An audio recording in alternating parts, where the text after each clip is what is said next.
This is the Big O Show. This is the Big O Show. This is the Big O Show.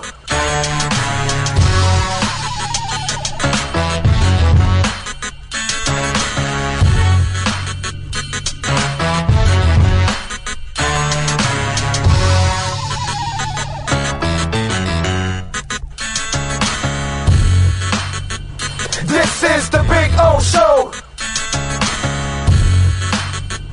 This is the Big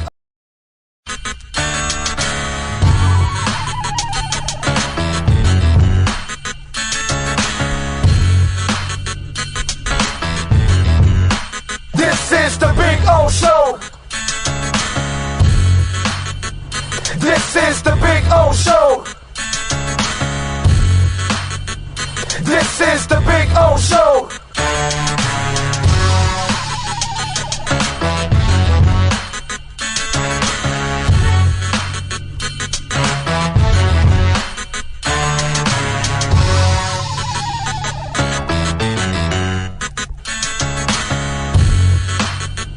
This is the Big O Show. This is the Big O Show.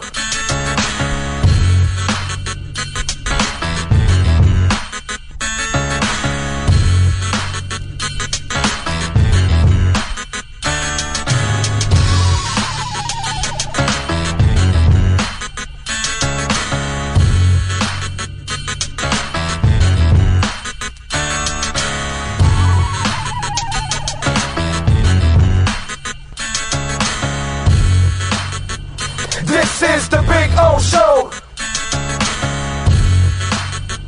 This is the Big O Show.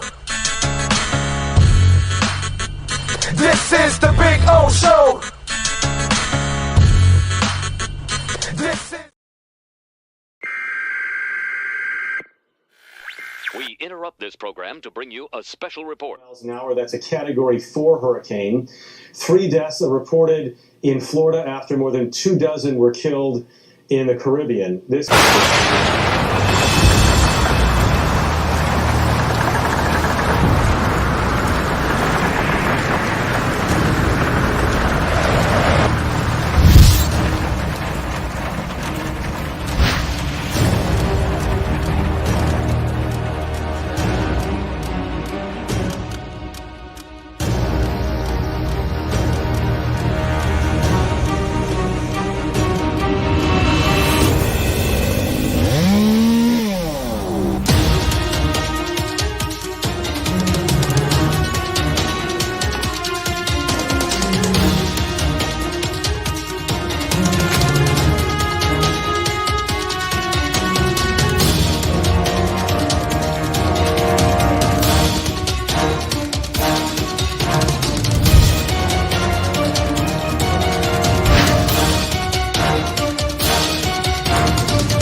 When presenting an award to an employee, athlete, executive, or fantasy GM, make sure you call Orvieto's Awards and More. For 35 years, these custom award specialists have been providing plaques, trophies, custom framing, while providing state-of-the-art laser and computerized engraving, UV printing, and glass crystal etching. They do all their engraving and printing in-house for quality control. Call Charles at 305-949-8098 or visit them at orvietosawards.com. Orvieto's Awards and More, where recognition is rewarding.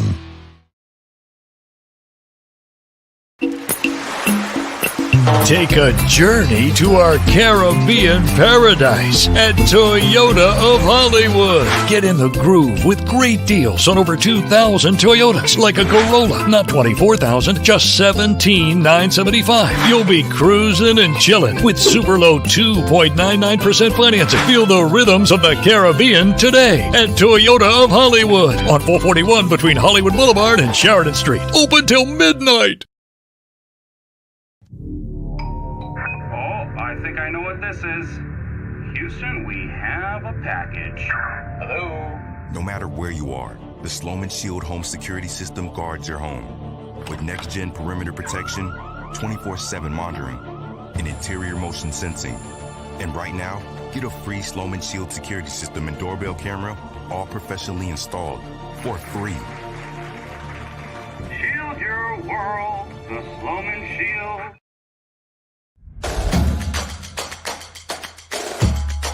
Welcome to Canesware.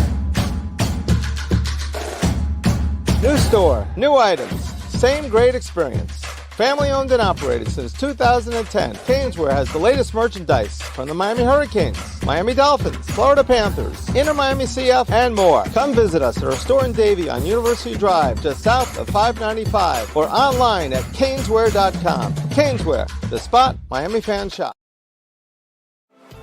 Welton Rayom has more than 62 years of litigation experience handling insurance disputes. They're committed to resolving even the toughest insurance claims quickly. Call them for a free consultation. 954-966-4646. At Welton Rayom, they don't get paid unless you win.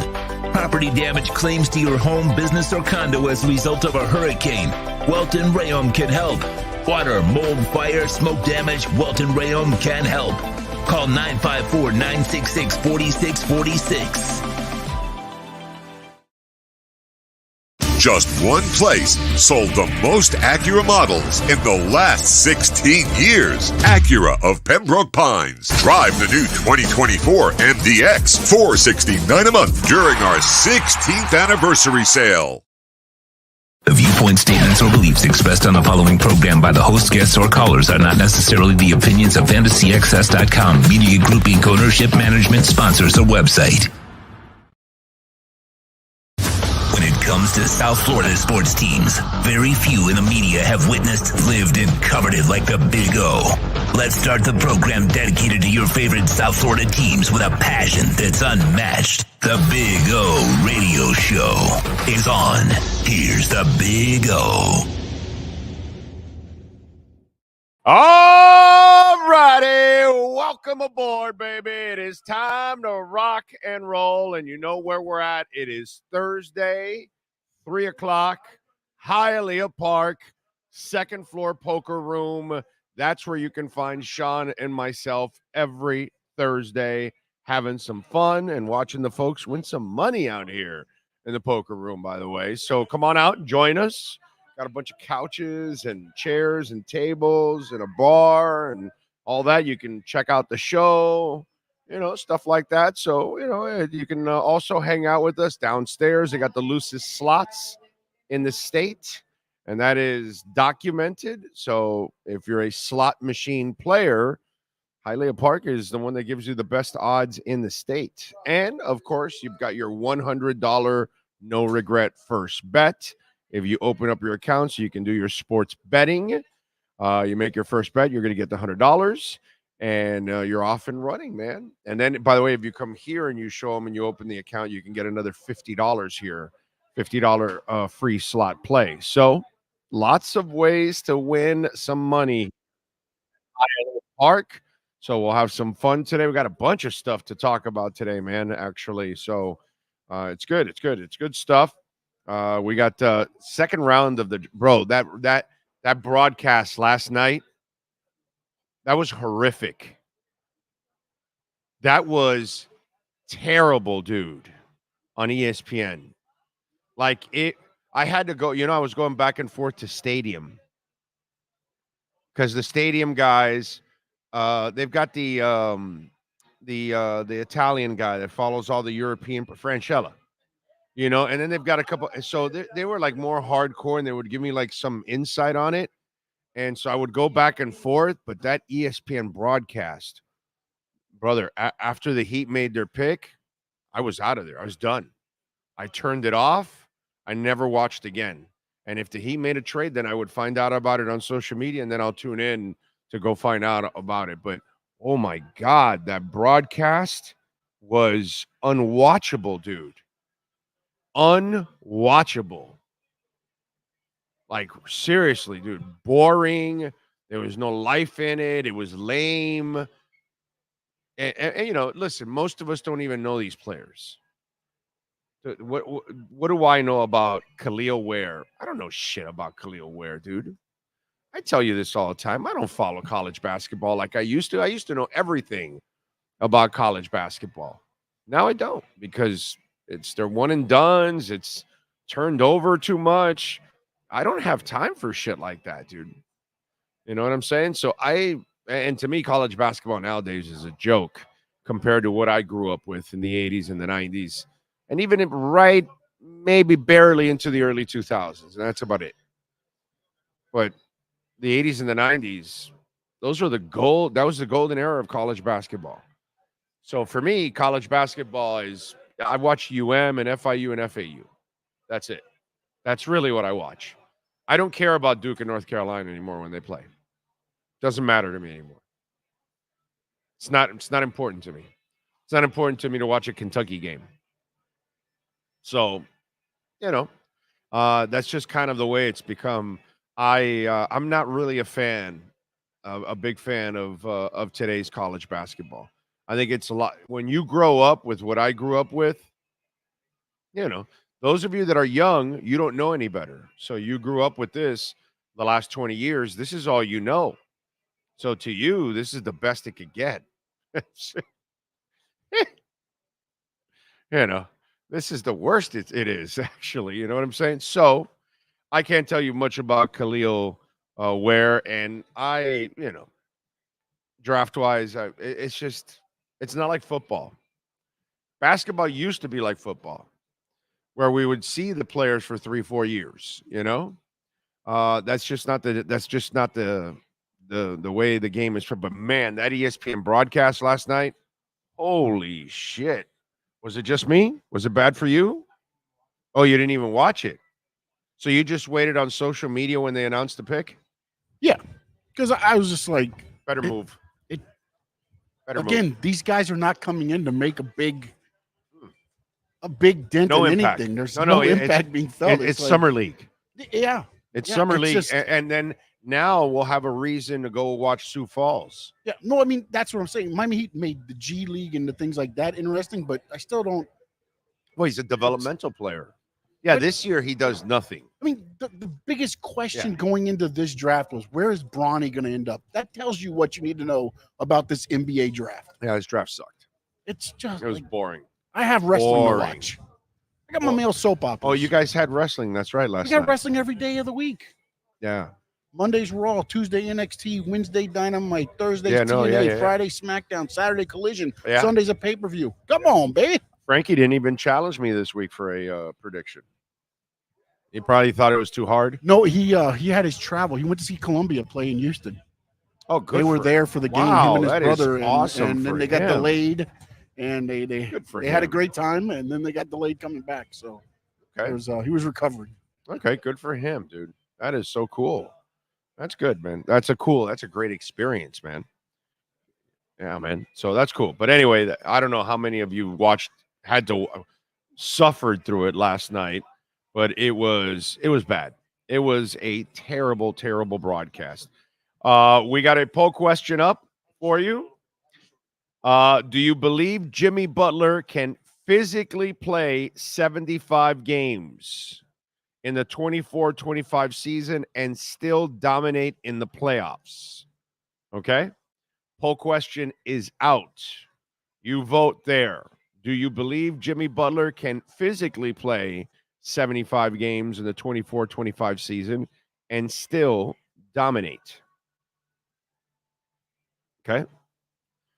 So, Coño Orlando, the neck is looking thin. I'm somewhere in that 35-40 range, somewhere like that. I haven't lost as much as last month, to be quite honest, because I've kind of paced myself and enjoyed myself a little bit. And so now in July, I'm going to start back to the 20 hours off, 4 hours on. So I will probably start losing some nice weight in this next month. But I kind of took this month off and paced myself to kind of stay at the weight, to kind of test myself. So that's what I did for the month of June, or still doing it. I still have a couple days left for the month of June. So I'm kind of like, seeing how I can, okay, let me try to stay in this weight, but at the same time, let me cheat here. Let me cheat over there. Let me try to, okay, I'll have my berries here. I'll drink a lot of water. I'll eat a lot of grilled stuff. I'll have a bunch of spinach, but then at the same time, I'm gonna, hey, let me go have that burrito. Let me go have whatever it is. Drink a Coke or something. Something like that. And that's what I did throughout. That's what I've done throughout the month. And it's kind of like, okay, you get to this weight, can you maintain it? And so now on July 1st, I will start my 20 hours off, 4 hours on once again. And so hopefully the neck will get even skinnier. And I will get even. I mean, this is an extra large. This is I don't think I've ever worn this shirt. What year is this concert? Does it say it there? 1947. It doesn't say? Really?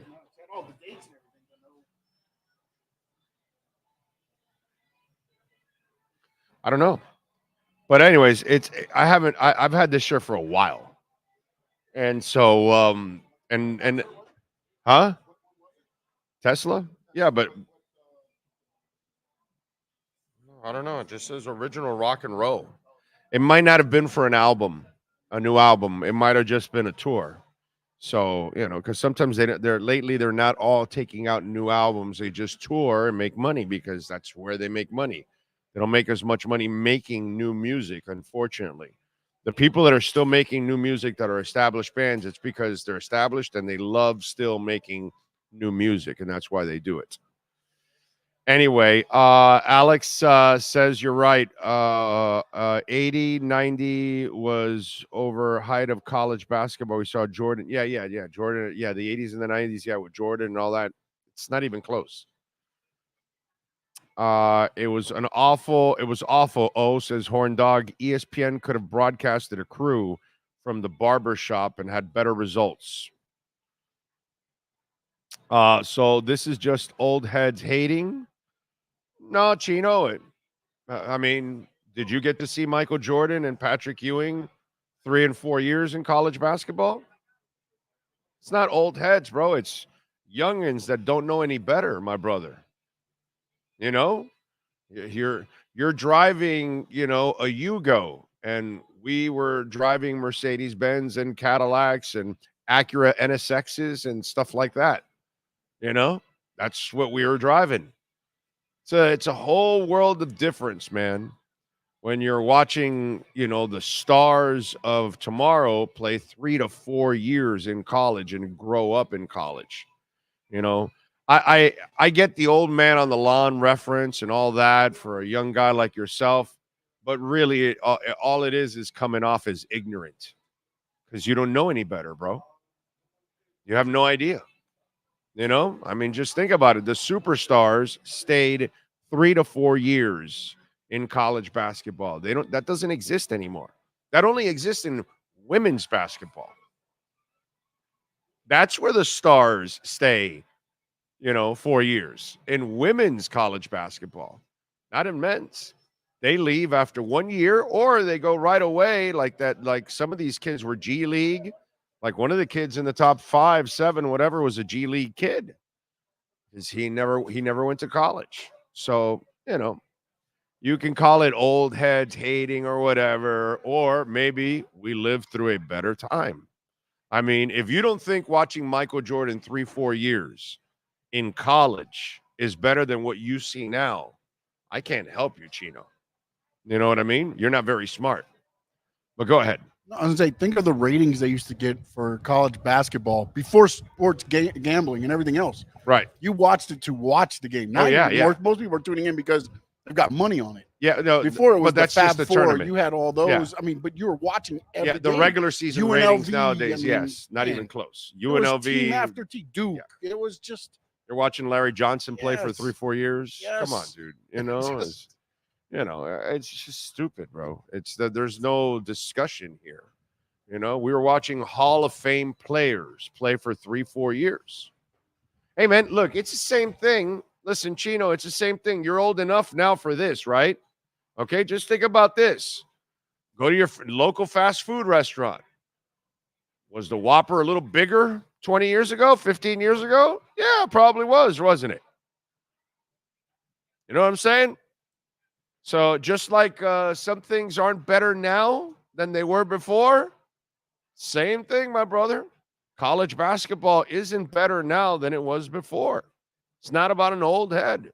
It's about somebody that actually lived it, experienced it. So take it as wisdom. Don't take it as negativity. Don't be a little fan bitch, Chino. You know? Because that's what you're acting at, like a little fan bitch. Oh, don't insult my era of college basketball that I'm growing up with. Little fan bitch. You know, strap on a pair, my brother.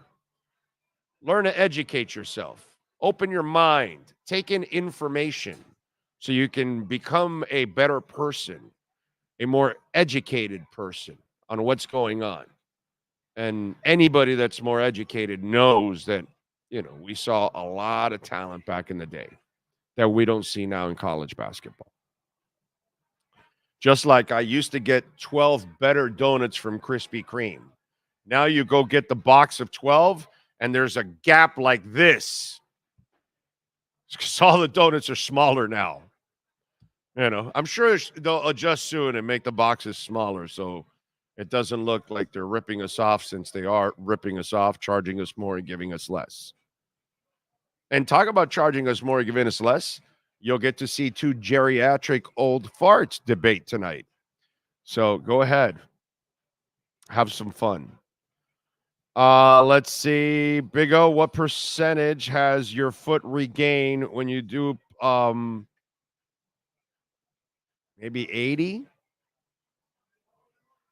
It's slow, dude. That's one thing it sucks getting old, bro. It sucks getting old because it's not there yet, bro. It's not there yet. It is just not there yet. So sometimes I'm thinking, will it ever get there? To be quite honest, I'm a little concerned about that. Actually, I'm a little concerned about that. So anyway, but that's my problems, not yours. Remember, MJ wasn't even the star of NC. Yeah, dude. I mean, give me a break. Sam Perkins and James Worthy, and it's just ridiculous. Anybody that even tries to discuss that, it's just ridiculous. You know, it was fun. You had David Robinson for 3-4 years playing in college basketball. Tim Duncan played all 4 years in college basketball. And then he goes on to win 5 NBA titles. It was really cool. Like in college basketball, you just mentioned it, the UNLV Duke rivalry. You'll never get that ever again in college basketball. Those two teams alone have more talent than all of college basketball the last couple of years. Just those two teams. Just those two teams alone have more superstars and studs than all of college basketball this year, or last year, or the year before. That's how ridiculous it is. It's sick. It's sick what you missed, Chino. That's all. Oh, that young guy doesn't know the story about the young bull and the old bull. No, he doesn't. He doesn't. He doesn't. Some would say the food in restaurants has larger portions and were cheaper compared to now. But it shouldn't be an insult, but it's the truth.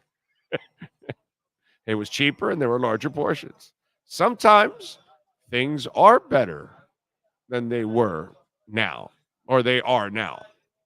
You know, that's just the reality. You know, Pat in Asheville, in the middle school in the 80s, teachers would roll in TVs to watch the ACC tournament, and the tournament started on Fridays. Yeah.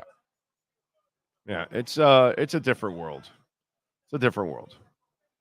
Lenny Pena is in the house, I see. Who opened it up today? Jamie Zorrilla opened it up in Torreon, Mexico. And he's celebrating. I hope everyone's having a great week. Remember to smash the like button. NorCal is waking and baking in Placerville, California. Hopefully Greer is changing the trend and bringing some common sense to football and GMs. The only quarterback that should be the highest paid and making $50 million is Patrick Mahomes. You know, Oscar, let's address let's start off with one of the things that let's bring it full circle.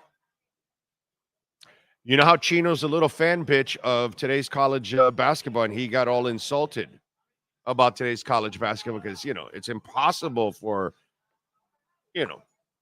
basketball of the past to be better.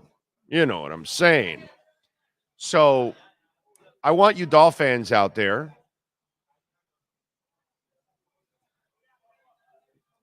to stop getting emotional about all of this. And I want you to understand what's really going on. Okay? This is negotiations. These things happen. And there's a disagreement at this point. And I'm speculating that the Trevor Lawrence deal kind of put a wrinkle in all of this. And they started to ask for more money. And you think about it, Tua's put up better numbers than Trevor Lawrence. Right? So that's why they have their stance and the Dolphins have their stance. And the problem I see with so many of you is you're choosing to take a side and then get all emotional about it. When I can understand you trying to, not choose a side, but understand more one side than the other. But choosing doesn't help you. Because in the end, Tua's going to sign a contract one way or another. This is the only team that was willing to take him at number 5 overall. When many of you out there didn't want him, still don't want him. And they're the ones that, especially the front office, because it wasn't Flores and the ownership. Okay, they had other plans, but Greer, McKenzie, and Allen drafted Tua, believed in Tua, and then said very intelligently, let's build around Tua. And they went and found a coach finally. They got the players. So they have done everything to cater around the quarterback in an intelligent way. I can't say everybody's going to do that because I can't tell you that everybody's intelligent in this league. And then the other thing that has developed over the last couple of years now that Greer is really in charge. When Gase and Tannenbaum were here, anybody that includes Greer in charge during that time is wrong. Okay? This is his 6th year going in as in charge. 5 full years. 3 with Flo and 2 now. With McDaniel now going into the 3rd year. Okay? So he's been in charge for 5 full years. Now going into 6. During that time, he has had several contracts where he's had to sign, and most all of them, when he ends up signing them, we end up going, wow, he didn't get railroaded. It was like, okay, so if you know that they're not frugal, they're shrewd with their negotiations. It doesn't matter who you are. They're not just going to bend over backwards and write you out a blank check. They're going to try to protect themselves. So is that going to be an easy job? No, because the agents always wanted to be on there. It's kind of like what you watch when you watch tonight and you watch the people, lots of you out there, that you choose your little red or you choose your little blue, and then you fight amongst each other thinking that one is better than the other and all that kind of crap. And they're both garbage and they're both taking us down and all that kind of stuff. Well, this is going to just take you down. Because in the end, this is negotiations. And so what you got to do, feel as a fan, is they control his ass for 3 years. He's not going anywhere. And what's he going to do? Hold out from the team that believed in him off of hip surgery? What's he going to do? Tell the world that he demands more money and deserves it when he knows the repercussions of everything that he does? No, he's not going to do any of that. Who are we kidding here? So in the end, I don't know why Tua will get his money. The Dolphins will get a fair deal because that's what they do with Jackson. That's what they do with Aaron Brewer, because if he's a successful center, I believe it's under $7 million, right? I believe, right? Or right at $7 million, right? Like, that's stupid. Austin Jackson, that's stupid. The Waddle deal was, oh my God, remember the shit that was all after Devontae Smith? Everybody panicking. Oh my God, the world's on fire. And then after they get the deal done, and they're going to get it done at their pace, they're going to get it done the way they need to get it done. And they're probably telling Tua and his agent, yo, dude, we're going to offer you a fair deal, but we're not out here to go crazy. Don't you see what we're doing? Did you see us bring Jalen Ramsey? Did you see we added Odell Beckham? Did you see we added Jalen Wright? Did you see we went and drafted 2 more defensive ends and signed one in free agency because we have 2 defensive ends, injured? Did you see that, by the way? Did you see we got a new corner in Fuller who's much better than X? We're building a team. We went and drafted and signed 800 slot receivers because we're going to develop another one. So they're looking around going, they cater to us. They believe in us. They're willing to give us a great contract, and they're building the right team around us. What are they going to do? Shit on that? Give me a break, dude. So stop your choosing sides. Stop getting emotional about either one. Okay? Go enjoy your summer. Relax. It'll get done. Let the media, let the writers write the drama and the sensationalism. This is right up their alley. But in the end, what is Tua going to do? What?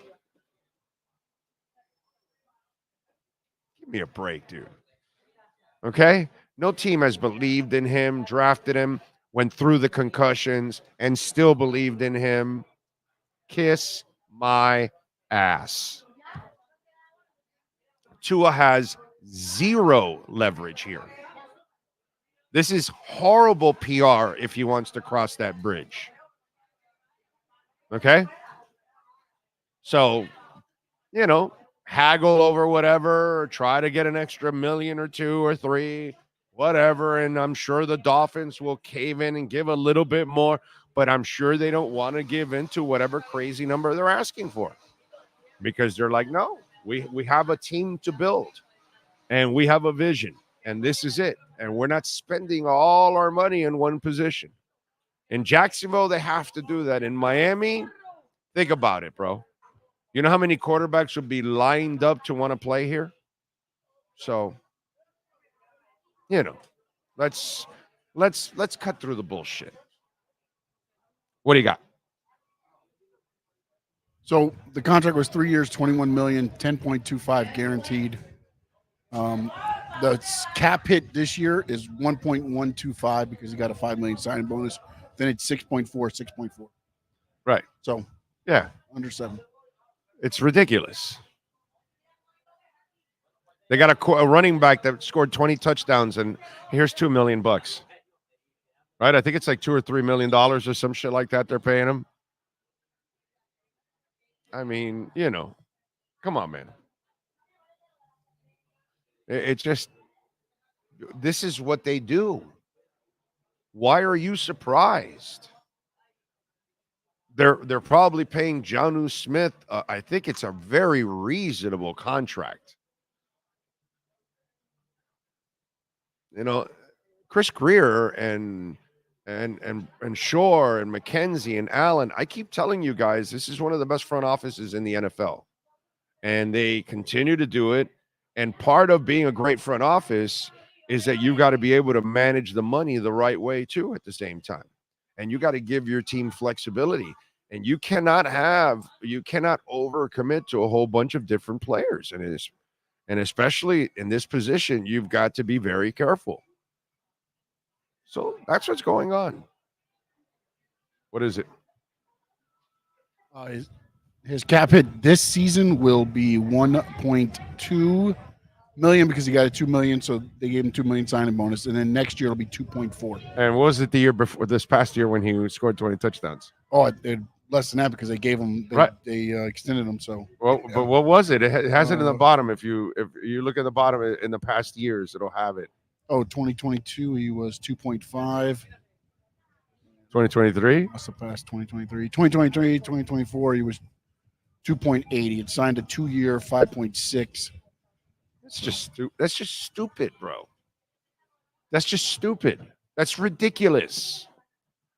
And is Mostert going to get all these carries and play like this in other offenses? What's the answer to that one, ladies and gentlemen? No. And he knows that. So it's up to you now. Waddle knows it too. I just think this is the agent and working, trying to do it, fighting for his client like he should. But I just think there's too much bickering amongst fans, and you're too worried about something that is going to get done, bro. Let's see. I see Andy on Instagram, Alex Fadia, David Perez, AC's IC's. What's up, baby? Appreciate you, my brother. It's always good to see AC's IC's down there in the Grove. So if you go visit AC, make sure, give him some love. Manny Fernandez, Cabrera. Appreciate you all out there on Instagram tuning in. Thank you. You can watch it on Instagram, on Twitter, and please subscribe to our channel on YouTube. Very important you subscribe and hit the like button and all that good stuff, and visit our amazing sponsors like Toyota of Hollywood, by the way. Toyota of Hollywood. Yes, sir. 1841 North State Road 7 in Hollywood. And tell them that Big O sent you. Trust me, they will take care of you. That place is a madhouse. Okay? They're just doing a phenomenal job. Over 2,000 cars in stock. Over 1,200 new cars in stock. So if you're looking for that new vehicle, get on down there and check it out. They've got a hell of an inventory going on right now. So, and by the way, under roof too. So, we got the rainy season. They've got this parking lot that's like, I don't know how many levels. What is it, like 6-7 levels? At least, right? And it's just cars. I mean, every level has, here's the 4Runners and, whatever. And then here's all the Camrys. And you're just walking around and looking at 50, 60 Camrys, 75 Camrys. And you really get to pick the car you want, which is really, really cool. And you do it under roof, away from the sun and all that kind of stuff. It's pretty convenient. Very convenient, by the way. Yes, sir. I was gonna say there's two things you can see driving down 441 in Hollywood: the guitar, yes, and that parking garage. Yeah, that's true. That is very true. That parking garage is enormous, dude. I mean, enormous. I've never seen that. Afternoon. How much do you know about Kel'el Ware? I don't know anything, dude. Tomorrow we will have what's it called? Anthony Chang will join us at 10:30. He'll join us. I already set it up with Anthony. So we'll talk about the first and the second round and anything else that might happen, and Jimmy Butler with him, and then we'll follow up with Ira on Monday again. So we'll get some of that info for you and get their opinions on what's going on. And I have got my opinions that I'm going to share also about what's going on with the Heat and what happened with Jimmy Butler last night, because I don't view it as a good thing. By the way, the poll question: Do you believe Jimmy Butler can physically play 75 games in the 24-25 season and still dominate in the playoffs? Yes or no? So far, 82% say no. 18% say yes. Yes, sir. I was going to ask you, did you see Kachuk this morning? Yeah, he was Cane's? at Raising Cane's. Yeah. He was filming a commercial. Is that what he was? Oh, okay. Yeah, he was filming a commercial, Okay. so people gathered around to watch him film a commercial. Gathered around. Yeah, I know. They were in line all over. So, yeah. Yeah, but Florida, we don't care about. Yeah, I'm sure a bunch of people didn't really get too close. Because, but apparently he had to do like 50 takes and all that, and to do the commercial and at the same, let me tell you something. What's really cool about all of this is when you see Luongo eating the pasta out of the trophy, and then it's at this restaurant, it's at that bar, it's at this sandwich shop, at 11, it's at all these places, and then Panthers are all over the place. And one of the things that you're doing is you're connecting, man. You're connecting. You won the championship, but it wasn't just one night. Now it's this afternoon, it's this evening, it's the next day, it's the parade, and it's an opportunity all over South Florida for fans to kind of get closer to the action and kind of be a part of it. You know what I mean? If that's what you want to do, you can run out there to the elbow room and hang out. You can go out to Cane's, what's it called? The Raising Cane's, or you want to go to 11 if you were able to get one of the invites to get in there, wherever it's been. All right. But it's an opportunity for you to kind of intertwine yourself in the memory of all of this. And then at the same time, you're establishing more connections with these fans, and you're building a fan base that they're going to be even more excited about next season. I just think that the effects of it are just absolutely amazing. And they're cultural places in South Florida too. Yes. Elbow Room, first one they went to, with all the things that was going on, and Elbow Room was talked about during the Stanley Cup Finals and everything else when PK, and then we're like, we always talk about the Elbow Room. No, I know, but I'm saying, they were talking about it, and then now you're seeing the cup everywhere. It's awesome. It's awesome. It's awesome. It really does. It really extends it all, because that doesn't happen with football and baseball. It just doesn't happen. It's different. And by the way, we have the same question on Twitter, and it's 78% say no, 22% say yes. So most people feel that Jimmy can't play what he thinks he can play. He's shown us that, right? That's what he's done for 2 straight years. I was getting guys on Twitter like, "Oh no, I believe in, and he's going to get paid and all this that." And, let me tackle this whole thing. All right, because Jimmy Butler said last night through the media that he's not signing an extension with any team or Miami, that he's going to wait till next year and have the best season and then go for a contract.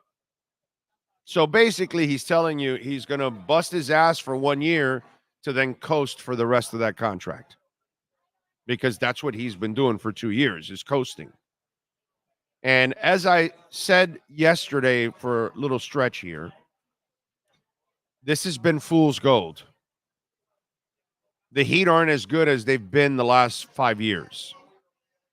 Okay? They overachieved badly. I mean, it was one of the best overachieving jobs I have ever seen in my life.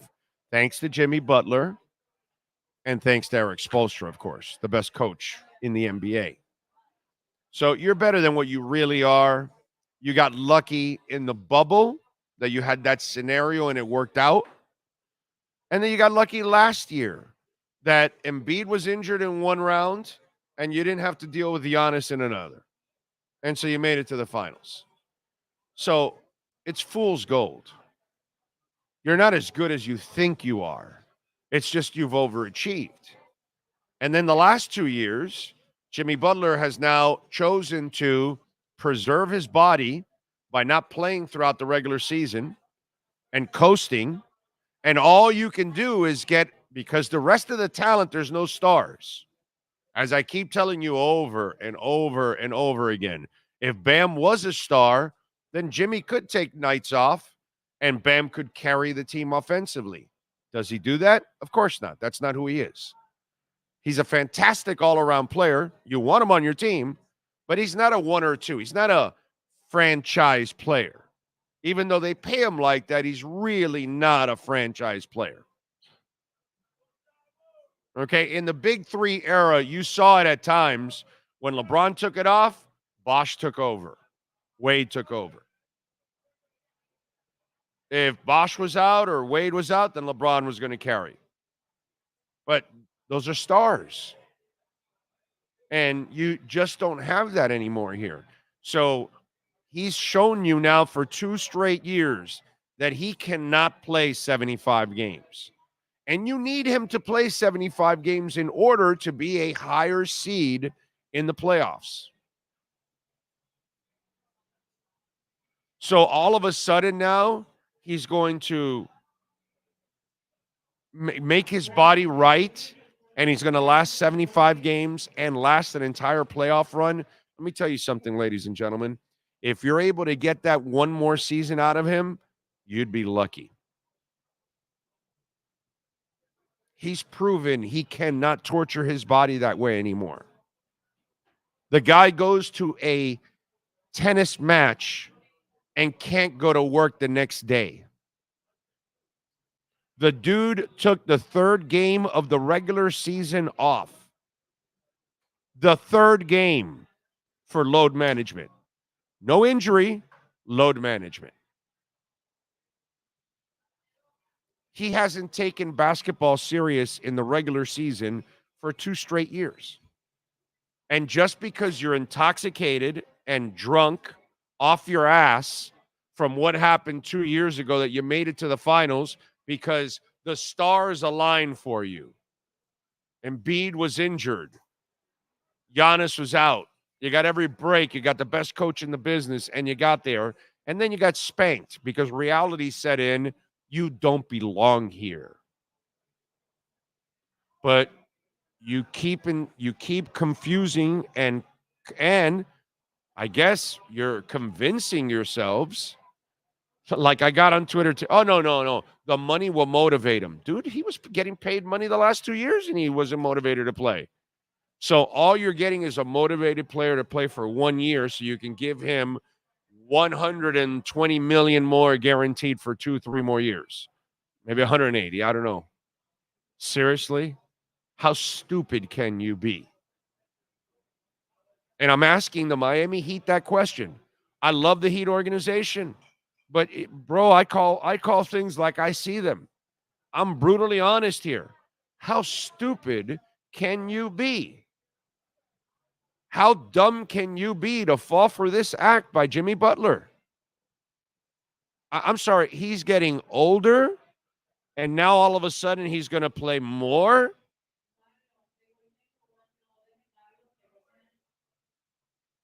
Come on, man. I wasn't born yesterday. And what Jimmy Butler did yesterday, he basically screwed the Heat. He has fucked the Heat. And if you're the Heat and you're going to ride out this season, you're dumb. Because he's probably going to break down again. Maybe seriously. But he'll break down. He'll miss a bunch of games and he'll prove again that he can't last. And his body's worn down, or by some miracle, he finds a way to keep it all together for 1 season to sucker you out of that money, and then what? And then he'll go back to what he's done the last couple of years. And the contract's in, it's guaranteed, you're done. I think the dumbest thing in the world is to try to convince yourselves that he all of a sudden is going to become, the guy that can play 75 games and kick ass an entire 2-month postseason. There's no way he does that.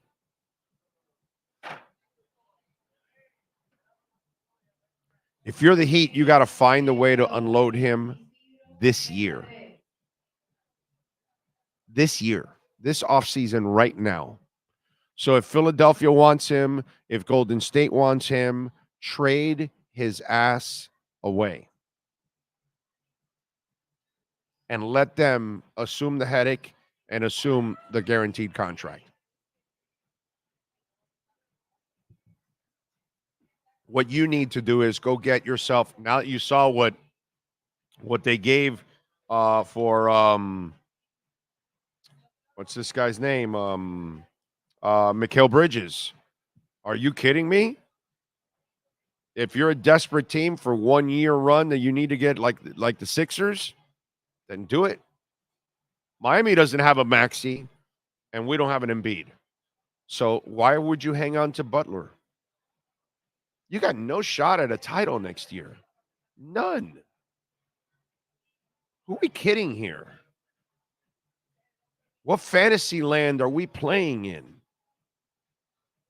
And how in the world have you convinced yourselves that Jimmy Butler is actually going to last an entire season and a deep playoff run and lead you? Come on, man. You can't be that stupid. You can't be that naive. There's no way you're that naive.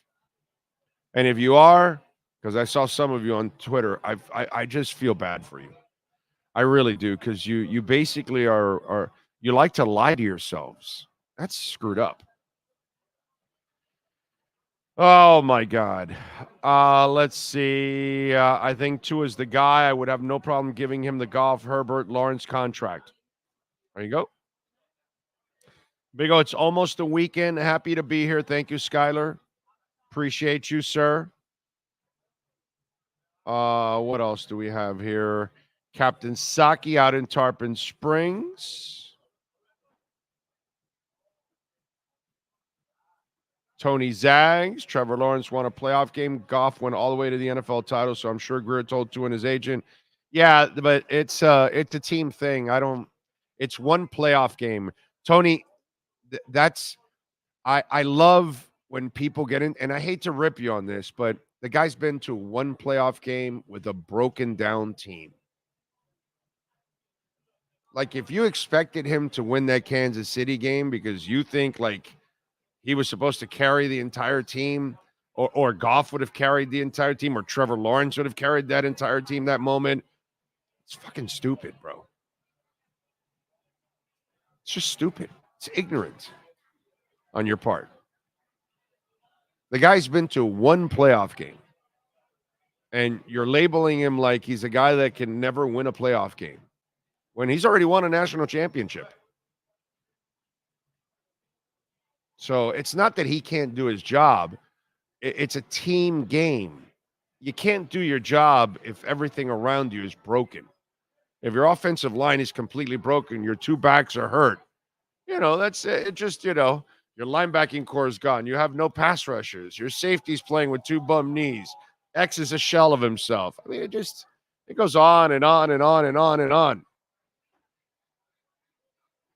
And so, well, he can't win a playoff. He's been to one playoff game. To make that comparison is so stupid and ignorant. And it's just like, some of you are just parrots. You don't think for yourselves. You just repeat the same stupid thing that someone else said. That's what goes on in this world. Doesn't matter what it is, sports, entertainment, politics, whatever it is. One stupid thing is said, and then the next person just repeats it because you're too lazy to think for yourselves. So to label him like, oh, he can't win a playoff game. Come on, man. I mean, it's just dumb. Deep Zone says, Salty Tua is right, okay? On that fifth year, like Jason Sarney said, ball out and get top dollar next season. Yeah, that's it. If that's it, listen, you guys, some of you aren't old enough. Warren Moon had a disagreement with the Houston Oilers. And he said, okay, I'm going to go ball out and you got to pay me according to my stats. And he went, and I believe he was easily top 3. Get that article for me. Warren Moon plays for contract or, um, you know, earns incentive-laden contract or challenges team on contract or something. This was 20, 25 years ago, I want to say. So this is a while back. So I'm trying to remember, but let's not make it sound like, oh my God, this never happens.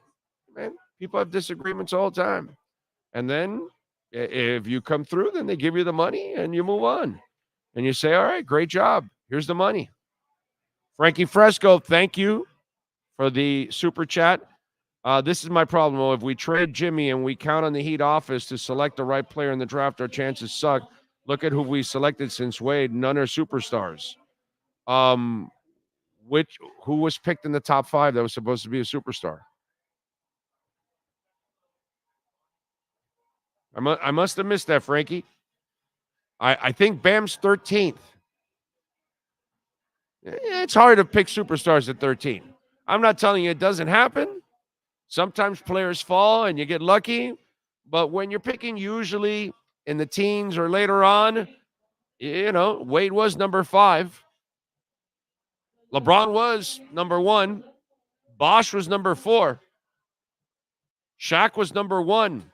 Alonzo was 1 or 2. 2, right? Because it was Shaq 1, Zoe 2? Or no, was that even the same year? I don't even know. But Zoe was 1 or 2. All the superstars that have carried the Heat, Butler's like one of the few that is a second-round pick, and he's really not a real superstar. He's kind of like a high-end all-star, really, because offensively, he's that here because you have nothing else. You know what I'm saying? But on a real team, like I've said before, if you have LeBron and Wade, is he a 1 or a 2? No, he's a 3 now. You know what I'm saying? If you have Shaq and Wade, is Butler a 1 or 2? No, he's a 3 now. You know what I'm saying? If I have Zoe and Timmy, is he 1 or no? He's not. He's not. He's a 3rd again. He's a 3rd wheel. So you're confusing things there a little bit there. You're making it sound like superstars are a dime a dozen. And nowadays it becomes even maybe more often because they're so young. You don't really know about these players. With Dwayne Wade, you saw him in Marquette for 4 years. With Shaq, you saw him for years. All these guys, Alonzo Mourning. It goes back to our conversation with little newbie from earlier on the show. So they've done a really good job finding Duncan off the scrap heap. They've done a really good job with Bam Adebayo as the 13th pick. The Tyler Hero pick was a solid pick. It wasn't a great extension, is what it was. Solid pick because he's a good player for the 13th pick in the draft, but it was a bad extension because he's not that good. And he's injury prone, very injury prone. So the chances don't suck if you have a top 5 pick. Maybe you might be able to get a guy. There's only one Wembayama, right? And that went top 5. So I think I appreciate the super chat, but yeah, I think you're a little off there. So, but thank you. No, Drew Rosenhaus is not to his agent. No, sir. Let's see. Jimmy actually did them a favor. Now he's an expiring contract. It just became very valuable contract. All I know is what's valuable, Alex, is the picks. Go get those picks. Go reload your team. Go have the ammunition to go get a younger star to team with the guys you have, and maybe you can develop. You just got a nice first-round pick that hopefully in 2 years he's ready to really contribute. Because he's not going to do shit this season. What star do you think Miami can be rich? Not this offseason. Salvatore, I don't think it's about this offseason. I think it's about another year or two down the line is what you do with this. Because all those picks aren't going to be for this year. They're picks down the line. They're future picks that you're going to get. So it's not about this offseason. It's not. I get it, man. You guys want to conveniently switch over from one to another, and you don't want to transition, and you don't want to take a step back. I'm saying take a step back or two to develop a core in the next year or two while you try to then work and try to get a younger star to come here. Okay? Not, let's go trade Jimmy Butler so we can get Donovan Mitchell. Yeah. That sounds great in a perfect world, but that's just not, So, Michael Beasley was number 2 overall. Yeah. Yeah. And he was the number 2 for everybody, pretty much. So it is what it is. Sometimes you're going to hit, but my point is you're going to find those stars early, not at number 13. It's just rare. It's hard. And to expect the Heat to find stars or expect any team to find a star when you're picking in the teens, that's just unrealistic.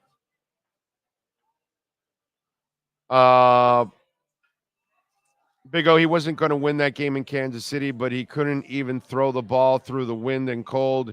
He was throwing ducks while Mahomes and other quarterbacks can do it.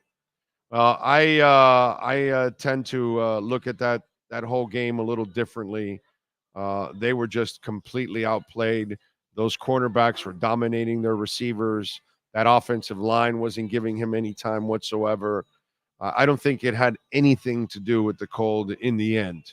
I think he'll be a completely different player in that same environment with a completely different team. So, but whatever, man. I mean, listen, if he doesn't convince you, then he doesn't convince you. I see the comments. I see the names. I see the trends. None of you fool me. I know where you're coming from. So it doesn't matter. You're not going to be convinced until he goes deep into the playoffs. And then all of a sudden you think he's the greatest thing since sliced bread when it's really that the team around him allowed him to be great. That's all. I've seen Steve Young in Tampa. You know what I mean? I know what it's like, dude. I've watched Marino with Shula, and then I've watched him with dumbass Jimmy Johnson. You get my drift? You know how some of you put Jimmy in that pedestal? That was a dumbass dude, bro. That's the same moron that kept allowing Vinny Testaverde to throw interception after interception after interception in 2 big, huge bowl games. He basically won a title because he had so much talent. He had to win at least one. Maybe that's why, and that's probably why he won in Dallas, because they had so much. But was he this amazing X's and O's guy? No, he wasn't. So learn the game, first of all. Then you can make these kind of comments. But understand that the environment creates the player. And Marino under Jimmy and Marino under Shula is night and day. And Tua under Mike McDaniel and Tua under Flo is night and day. But you need a healthy team. Because, no matter how much Josh Allen can run and throw, what's he won yet? Has he won a title yet? Did he get in a Super Bowl? Okay. And he's big and strong. And he can run around all over the place. Oh, by the way, Justin Herbert's big and strong.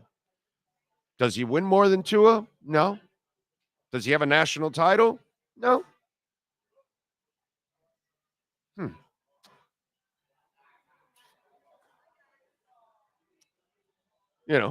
All I can tell you is pay attention to the game. It's a team game. You can make it look however you want. By the way, Mahomes wasn't passing very well in a Super Bowl without no offensive line. Can happen to anybody. If you don't have the pieces, you will not succeed. If you don't have the right lawyer like Welton Rayom, you will not succeed. And right now we're in the middle of storm season. 954-966-4646. And if you have any condo damage, any property owner damage, whatever it is that you're looking for, and you're dealing with these insurance companies and they're giving you the runaround, I would tell you never call an insurance company. I would tell you call Welton Rayom first. They have their own adjusters, and then they go and call the insurance company and they handle it all for you. Isn't that nice? Isn't that nice? It's enough to have to deal with the inconvenience of your destroyed property, but then you have to also get destroyed emotionally having to deal with the insurance company. Why do that? With one phone call to Welton Rayom, they do it all for you. They do all the heavy lifting for you. 954-966-4646. Wherever you're at in Florida, call them. The consultation's free. Call Jeff Welt right now. Ask for Jeff Welt. And then explain your situation, and he'll walk you through it all. 954-966-4646. Consultations completely free. Condo damage, criminal defense, business owner claims, commercial litigation, personal injury, homeowner property damage, even bankruptcy. Welton Rayom, 954-966-4646. Remember, you can also make a donation, Cash App or Venmo at Cash Big O Show. That is Cash Big O Show, Cash App or Venmo. Ocala Joe, thank you, my brother, on Cash App. A little love. I appreciate it. From one old bull to another who's seen the best. Thank you, my man. Thank you, thank you, thank you. Very kind of you. That's fantastic. Always love it. Cash App or Venmo at Cash Big O Show. That's Cash Big O Show. And you can make a Bitcoin donation, which, by the way, Bitcoin right now, where are we at? Let's see. What are we doing with Bitcoin right now? We are at 61,406. So a little up from the 60,000 area, but nothing, not much. Barely up 1%. It is a green day in crypto because there's a lot of things up. Avalanche is up nearly 6%. Polkadot's up 8%. Solana is up nearly 8%. So that is good. Very good. Let's see. HBAR 4%. I don't know if I said that. Who else is doing well? Render up 3%. Cody up 3%. Those are some of the deals going on right now in a crypto. Oh, yes. All right. And the market, I think, it's weird because the market is down right now. Oh, no. And now it got back into the green. It was down like 140 points. Now it's up 36 points. The S&P is up 5. And the NASDAQ is barely up about 0.5%. Okay. So it was nice to see it got into the green. Very good. Very good. Very good. Very good. All right.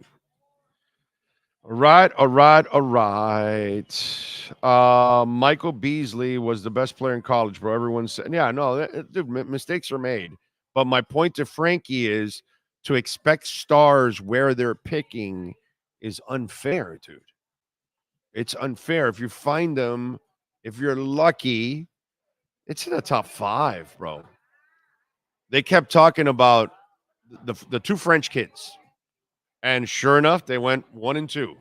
What is it? Sarr went 2 and Researchy. What? I don't know, bro. Am I supposed to wear a beret and have an accent? I have no idea. So they were all like kind of talking about, and I don't know anything about this, dude. I don't watch French basketball. Okay, I'm not tuning into FIBA basketball around the world.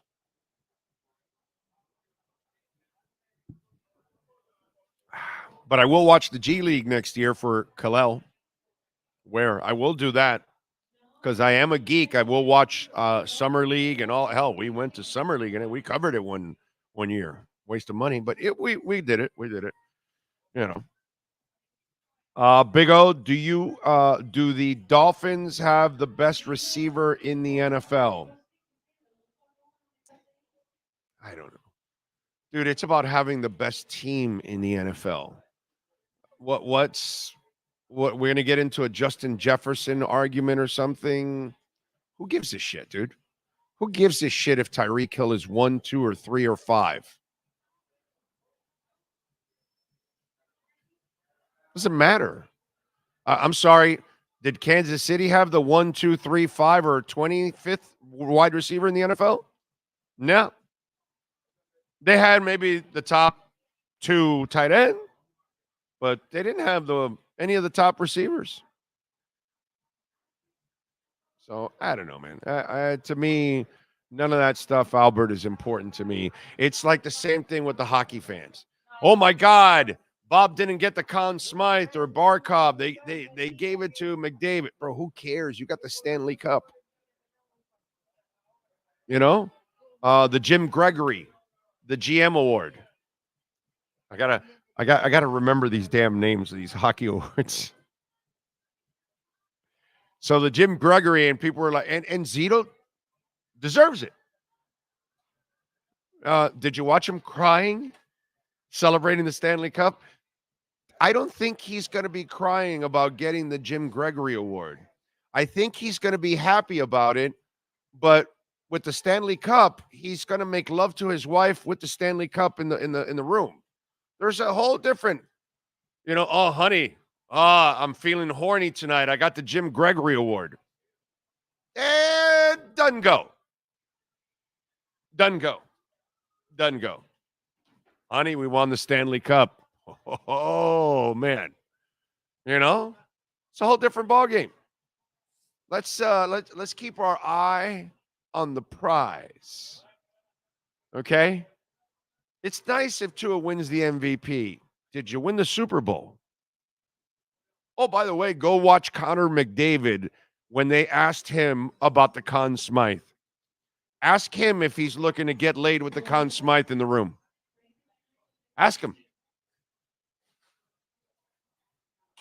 So who's number 1? Who's number 2? Who's number 3 wide receiver in the NFL? I don't care, bro. I want to have the best team in the NFL. That's what I want to have. Best team.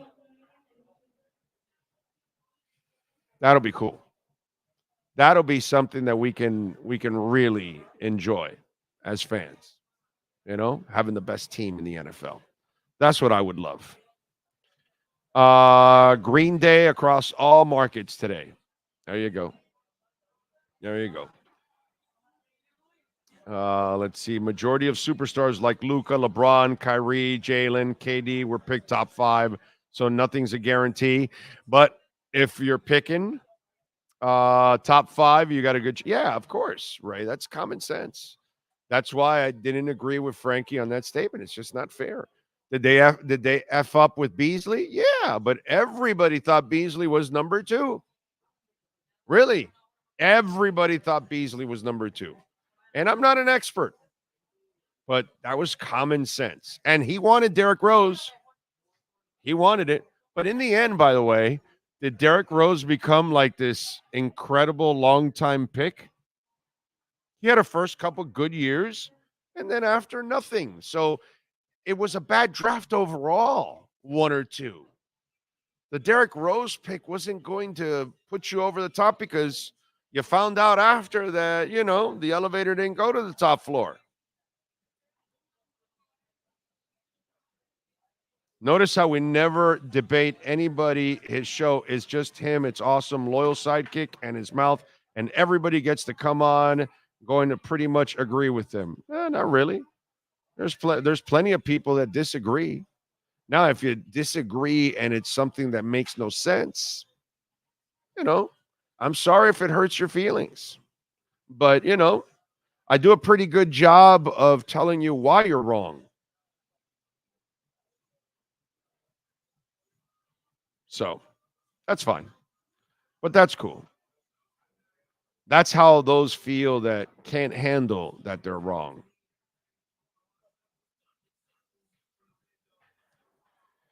Let's see. What else do we have here? What else? I understand. Okay, no, that's something else. All right. I think we got most of the chat board there covered. Let's get to our 3A graphics sports calendar, sir. By the way, good news. Tomorrow we start getting the colored shirts in. Alan Blanco is back. He's got some people on vacation, all kinds of stuff. So tomorrow, those of you that have ordered colored shirts, we'll start mailing them out tomorrow. Those of you that have ordered white shirts and hats, you get them because I already have them in stock. I've been able to buy extras after you guys purchased those. I was able to buy extras. So now it's the same thing here. Now I'm loading up on the colors that you guys have ordered because it looks like those are the ones that are going to go. So now, the second round and the third round of those people will be able to get them as soon as possible. And then, by the way, I really not going to, I wanted to hold off, but eventually I will be putting a limitation on them. And then eventually we'll start getting some new ones. So there'll be a limited source of those. So take advantage if you can. And please support our merchandise shop. A great way to support the show. All right, 3A Graphics. They do amazing work with our shirts and our hats, the embroidery. So if you need custom printing and embroidery, man, Alan Blanco is awesome. His company is amazing. 3A Graphics. They're in Hialeah. Call them 786-618-1443. Save it on that cell phone. Alan Blanco, 786-618-1443. NBA draft last night. The two Frenchmen went first. Zach Researchet, I believe it is. I'm not sure. And Alex Sarr. Researchet went to Atlanta, and Alex Sarr went to Washington, 1 and 2. The Miami Heat at number 15 took Kel'el Ware, the center out of Indiana. Tonight is round number 2, and they select number 43 in the draft. Only one game this week here in South Florida that matters, and that'll be Saturday at 8:30 as Inter Miami visits Nashville. There you go. That is your 3A Graphics sports calendar. Also, Bam Adebayo is also set to sign a $165.8 million extension with the Miami Heat. That is your 3A Graphics sports calendar. Kind of interesting, that whole Bam Adebayo thing, huh? You got to keep him. You have no choice. He does everything. He's a terrific player. He really is a foundational type of player. A number 3, the perfect number 3. But, man, you are paying a lot of money to a number 3. He is going to make $34.9 million this year, $37.1 million next year. Then in 26-27 season, he makes $51.1 million. The 27-28 season, $55.2 million. And then the 28-29 season, $59.3 million. And he is not a player that can impose his offensive will. That's a little cringy, I got to say. It's a little cringy. I know he's so important because he does everything else, but he just doesn't bring it offensively like I would like. He got a break with that one because he didn't make like an all-NBA team or something like that. I know. If he would have made that, you think they do the extension? They probably do because they have no choice. I'm just wondering. They have nothing else. I agree, but it's like if you're paying this deal, again, what they're paying, imagine what would have been at the max. Yeah, but you saw the new NBA contracts with the TV deals that just signed. Mm-hmm. These accountants already know the money and the cap. That's how, true. How the cap's going to go up over the next certain amount of years. They're always on top of that. So. Yeah, dude. So they understand, and they're in a rock and a hard place. They don't have any stars. And he's a guy that just does everything. He's great at doing everything. He's not a great scorer. That's the only thing that he is. And normally, people like this, that you pay this kind of money, they're all great scorers. All are great scorers. All are great scorers. He's the only guy that you pay that kind of money, and he's not a great scorer. But I totally understand it. At this point, what are they going to do? So, anyway. Tony on Instagram says our D-line should be interesting to watch this year. Yes, sir. And hopefully Chubb and Phillips stay healthy. So that way, by the end of the year, they're not going to be 100%. They'll be closer to that next year. But maybe they can get to like 80, 85 or something like that. And then with Shaq and Chop and Kamara and all of that hopefully you've got a really nice rotation to get after quarterbacks. So that'll be fun. Tony, I don't know enough about Bronny. And it's interesting because I was looking this up.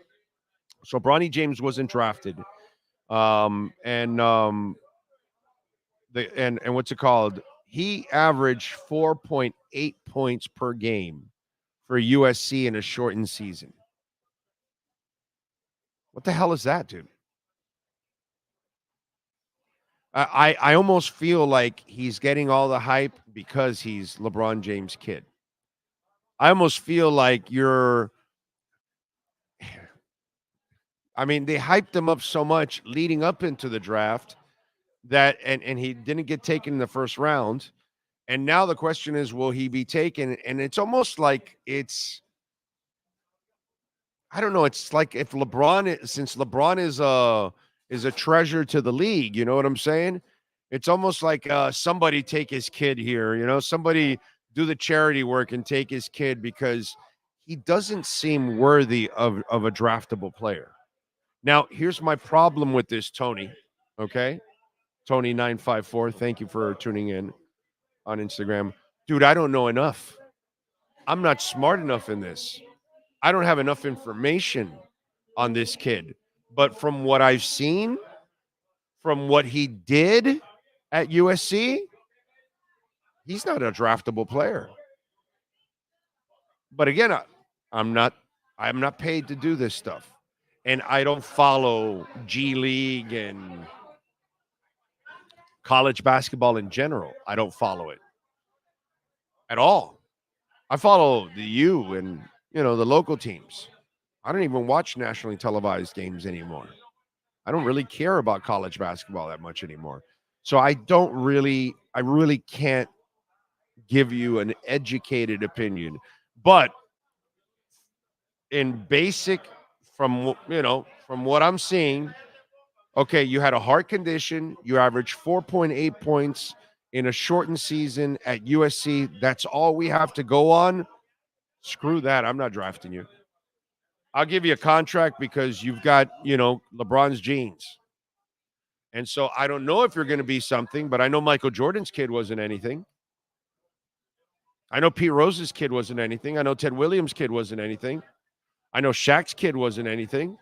I know Randy Moss's kid wasn't anything. Should I go on?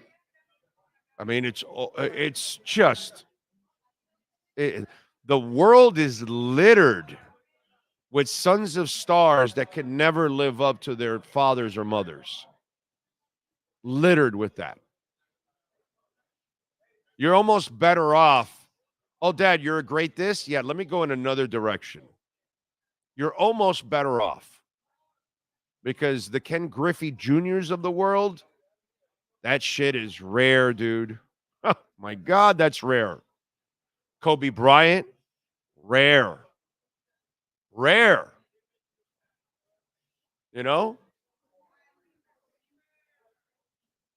Matthew Tkachuk won the Stanley Cup. His dad was a bad mother effer.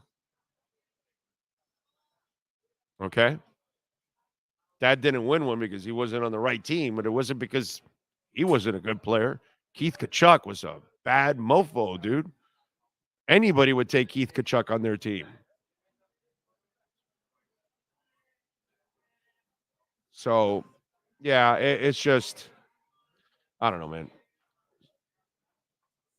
So I just, I don't know enough about him, but at the moment, I wouldn't draft him. And if the Lakers draft him, bro, that is pure just kissing LeBron. That's Pat Riley drafting Shabazz Napier, right? That was it? Shabazz Napier? Right, that was LeBron's guy, right? It's the same shit. You're drafting a guy because LeBron. By the way, LeBron is a terrible GM. Like, he is horrible. You really don't want to follow what he wants to do. It's actually not a good idea. You're better off doing your own thing. Let him be his greatness, but you go get the players. So, well, they will keep Tua. He ain't going anywhere.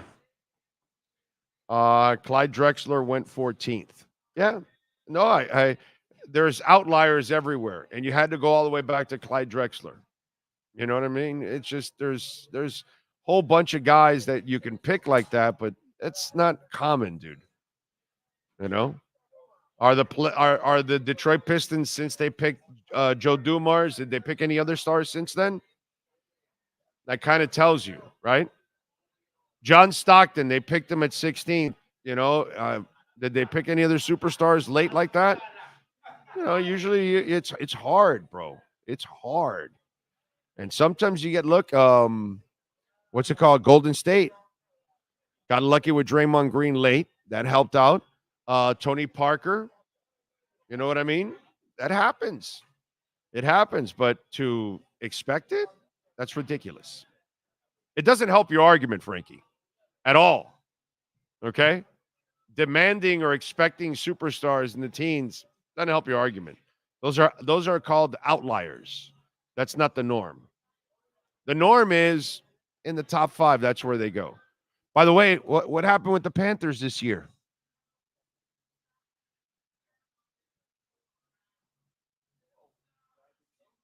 All the guys they have, like they have 4 of the top 5 draft picks from one season.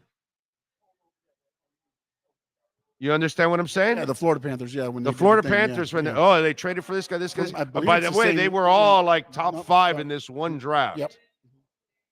They're first round picks by the top 5 teams, and they're all on the Panthers. Yeah. You know, it's not common, bro.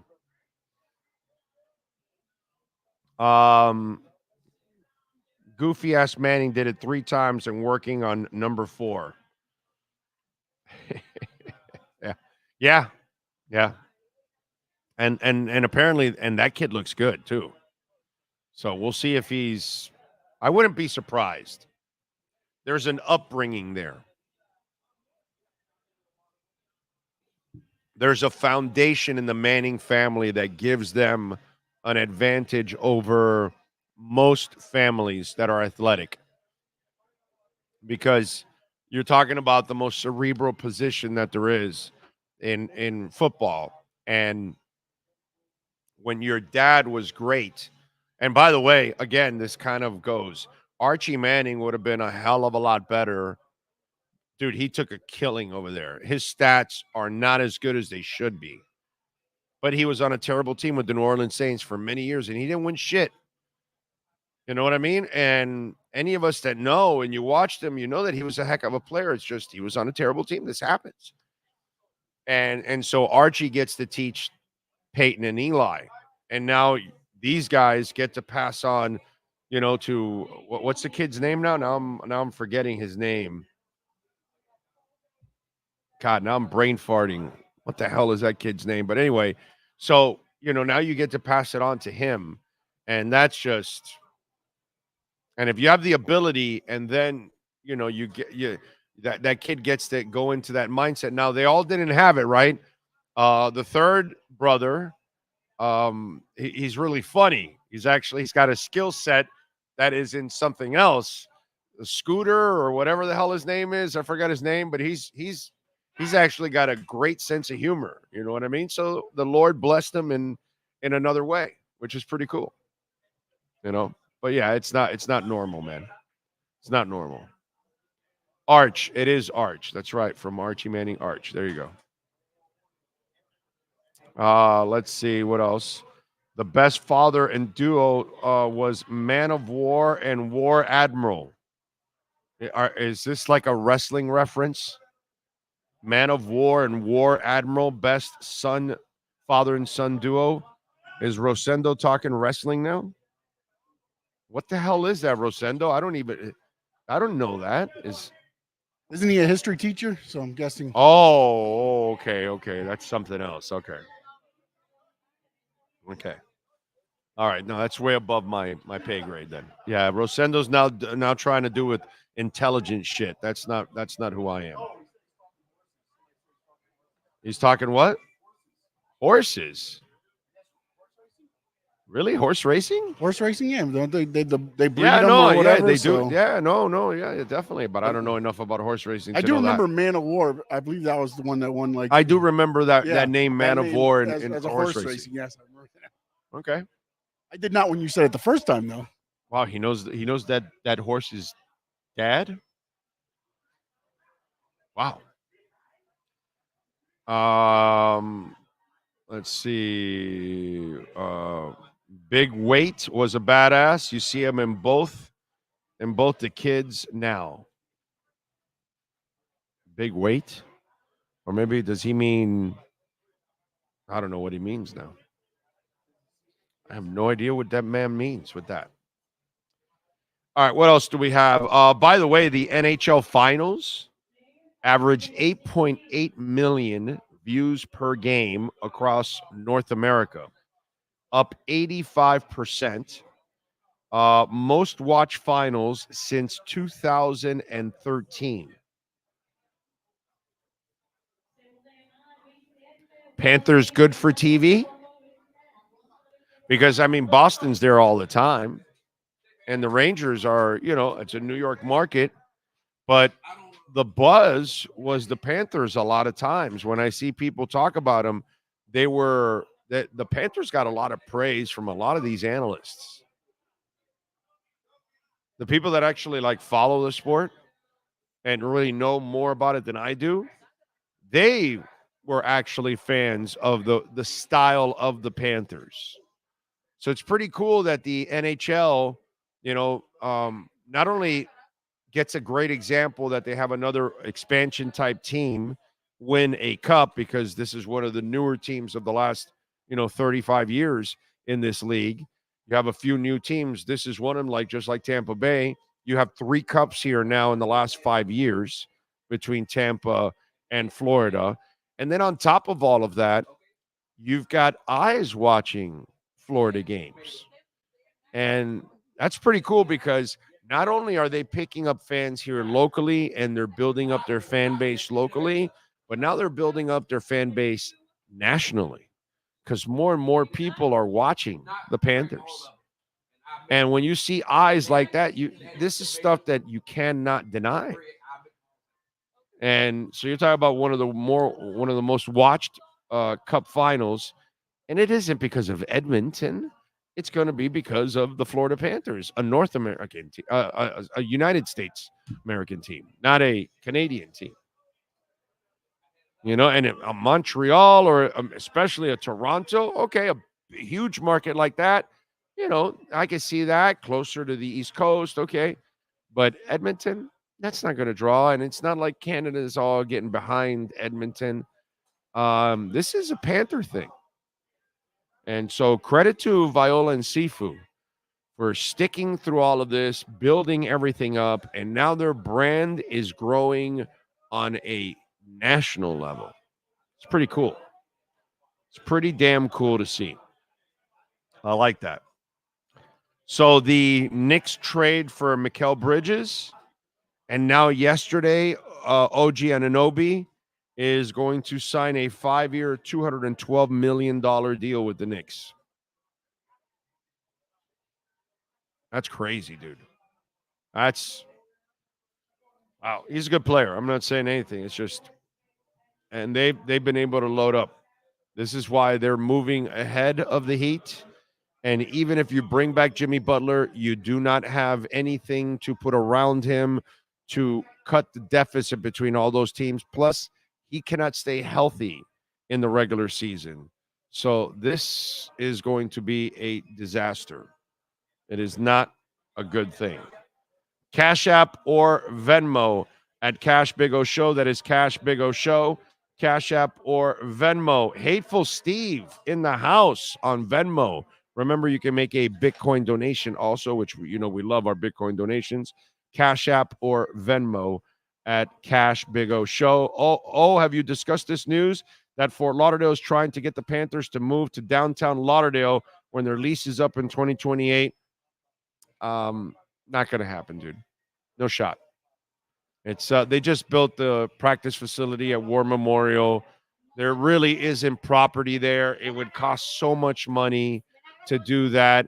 Plus, let's be honest, you don't really want to be in downtown Fort Lauderdale or downtown Miami over the next 25 to 30 years.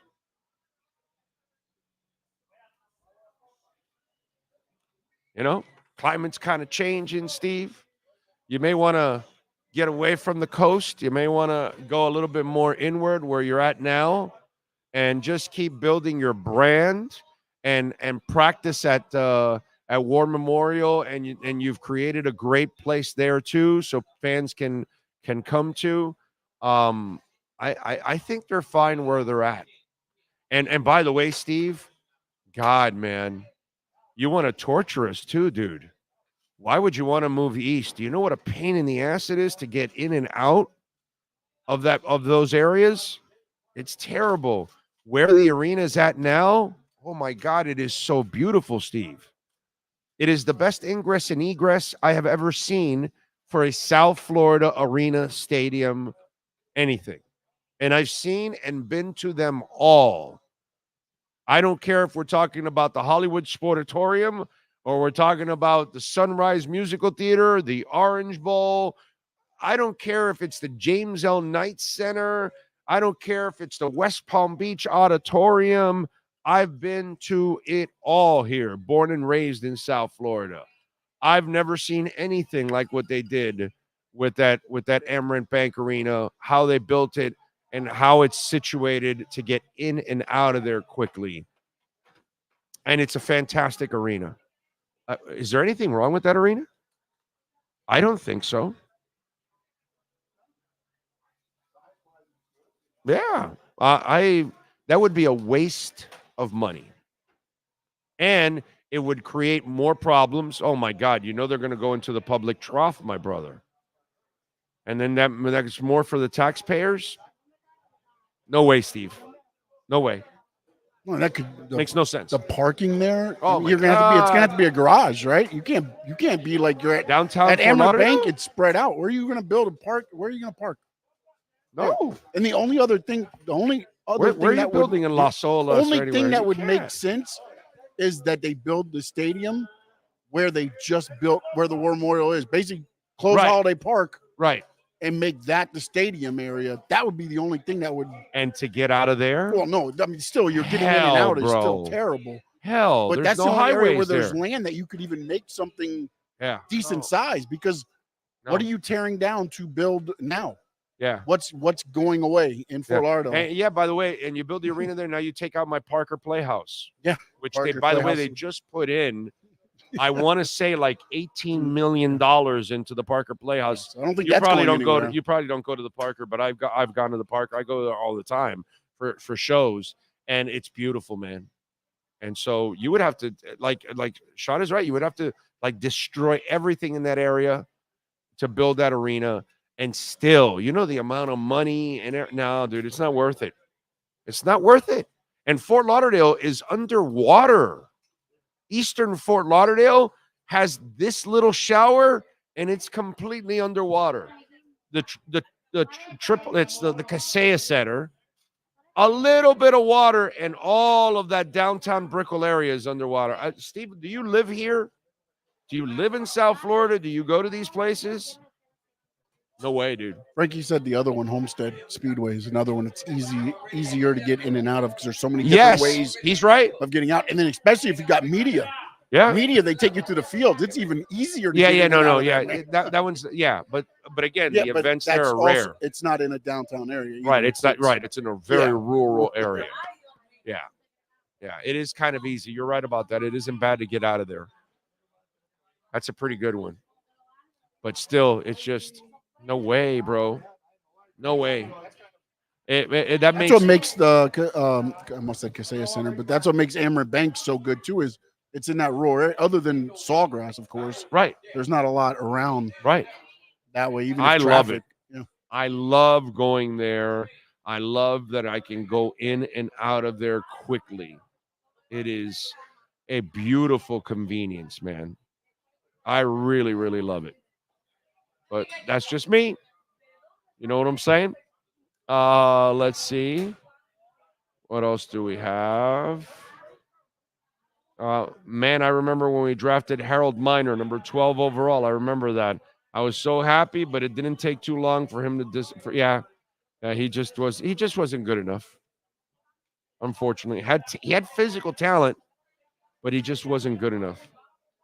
And that whole thing that he was a real student of the game and all that, there's no way you were a student of the game with that talent. You couldn't really fine tune it. Nah. Your ass was lazy. Yeah. Yep. Steve is back. Cash App or Venmo at Cash Big O Show. He goes, LOL, I agree, brother. I just wanted to hear your thoughts. I pay Lauderdale taxes. I'm good. Oh, then you don't want it. You don't want it. And you know how it is. Eastern Lauderdale, it's a lake now. I mean, it's sad. I feel terrible for the people in Fort Lauderdale, especially Eastern Fort Lauderdale. My God, it is brutal to live there now. Any shower, there are floods right away. And if we have bad showers, by the way, prayers to the people in Minnesota, in Iowa, South Dakota. Jesus Christ, man. I mean, that whole thing in Mankato at Waterville, I think it's called, the city, and that whole dam, the Ramadam Dam or something like that, and it took down the house. Now there's stores going to go. Can you imagine that? You're a family. That's your whole life. Your house, your business right there. You've been a staple of that community, and all of a sudden, your entire life disappears because of Mother Nature. So prayers to all the folks out there, man, dealing with all that damage. Jesus. That is some tough stuff, dude. That's why when I see, the Brickell area, downtown Miami and Fort Lauderdale, I can't imagine what those places are going to be like 20 years from now as this thing gets worse and worse. There's no way you can get above sea level. You're done. There's so much concrete everywhere. There's nowhere for the water to run. It's impossible to drain it. And there's no way to fix it. There's just no way to fix it. Can't imagine what it's going to be like living in downtown Fort Lauderdale or downtown Miami and Brickell area in 20 years. Yeah. That's some rough stuff, man. And then watching what's going on around the country, our prayers, man, to all those folks out there. Let's see. Are the Panthers in line to make another run? What are the windows moving forward? Yes. You know why you're in line? Because you have great ownership, my brother, and a great GM. So you're set. You will have a competitive team that can go for deep playoff runs and a Stanley Cup for many years to come. Oh, and by the way, the other thing, let me tell you something else, Tony, about hockey that's kind of different than every other sport. Those people, they're wired differently. they will truly take less money to be in a better place. Yeah. So that you've created a spot now that NHL players are gonna say, "Oh, I got to play. I got to go there." No tax state, great ownership, great president, great GM, great coach. They got a hell of a group of players already. Yeah, I'm going to join you. I'll take a little less. I mean, look at this guy, Gus Forsling. Nobody signs an 8-year contract. Nobody does that. They don't do that kind of shit. They don't tie themselves down like that because then they limit what they could possibly make. And Gus Forsling, by the way, could be up for more money. But he loves it here, and he signed. And now we have him for 8 years at a stupid number. And I'm not saying that you're going to get people to line up to sign 8-year contracts, but I'm just saying they are going to end up signing more friendlier contracts now. Because even the stars will take a little less so they can accommodate others because they're winning. Hockey players, hockey people. It's not even a player thing only. You have to deal with hockey people in general. And they're because they have that Canadian way, bro. Canadian people are just good people in general. Just because they're led by shitty Trudeau doesn't mean they're shitty. The Canadians are really good people in general. And that's kind of what you get, that work ethic from them. They're down in the earth, salt of the earth, blue collar type guys. So you're going to have a better chance in hockey of maintaining runs than you are in other sports if you create the right atmosphere. And Tony, the Panthers have created the right atmosphere, my brother. Definitely. People aren't their government. Amen, Big O. Yeah, bro. What do you think? You think Chinese people aren't good people? It's their government that shit. Think the Cuban people aren't good people? It's their government that shit. You think Haitians aren't good people? Hell, I used to work at a Haitian station for my first 2 years of my life. I worked at WLQY and WKAT, which was full of all kinds of Haitian programming. Haitian are phenomenal people, but they're stuck in a horrible place right now because they've got bad people that are there. Venezuelan people aren't bad. It's their government. Russian people aren't bad. It's their government. The Yemen people aren't bad. It's the Houthis that are dominating them. This guy, of course, you can't mix one with the other. You should have enough intelligence, to figure that out. It's a shame. We kind of do end up lumping them all together, and it's just not fair. Willie says, I agree with you, Big O, about Canadians. Yeah, Canadians are good people, man. Please. Let's see, what else do we have going on that we wanted to talk about?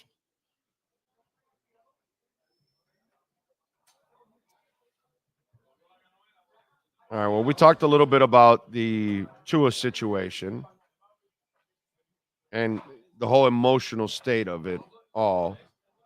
We talked a little bit about Jimmy Butler and obviously where this whole thing is going. And remember what I tell you about the Jimmy Butler thing, okay? And it's kind of what I've been talking about with X, okay? And these are things that you have to have a little foresight.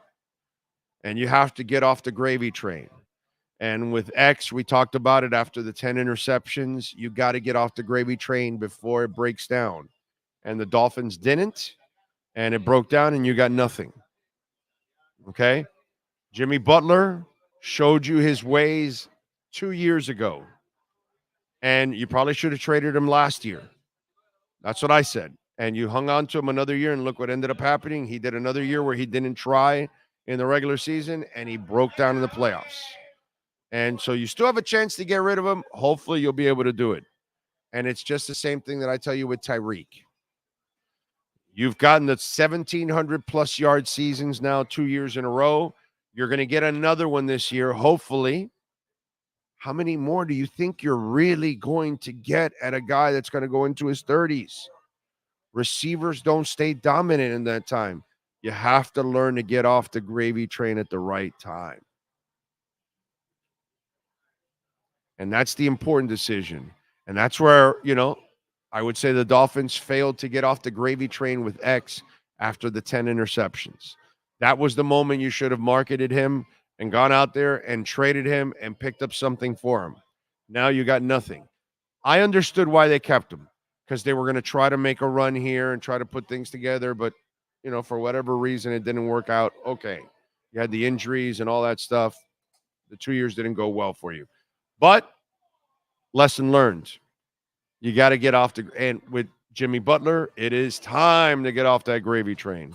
With Tyreek, after this year, you got to start getting off. You cannot extend. That would be a mistake. So the problem is we get intoxicated with X getting 10 interceptions. Intoxication is very dangerous when it comes to alcohol and other drugs, right? It's also very dangerous when it comes to athletes too, because you fall in love with the athlete, but you forget that he's a human being. And that at one point or another that we all get old. We all break down. And when X had those 10 interceptions, that was the moment you had to get off the gravy train, because you knew he had an injury history already. You knew he had an off-the-field history already. How many more times are you going to roll the dice and play with fire? And guess what? Dolphins got burned. The Heat should have traded Jimmy Butler last offseason. They didn't. Right off a run to the NBA Finals. It would have been perfect. You would have gotten a lot in return. And guess what? Now you got a bad season out of him because his body has been breaking down. He's been showing you that his body's been breaking down. And it continued. What are you going to do? You think it's going to get any better? Why? Because he says it? Because he's going to speak it into existence when his body says no? Come on. So these things have to be anticipated. And Tyreek Hill is one of those that's coming up just like the others. Now, the Heat has one more chance to save face and move Butler. If you don't move him this offseason, you'll never be able to move him again, and you'll be stuck with a bad contract like Kyle Lowry, like Hassan Whiteside and others, and you won't be able to get rid of it until it's in the final year of an expiring deal. Intoxication is very dangerous. It can get us in a lot of trouble. It could also get sports teams and sports fans in a lot of trouble too.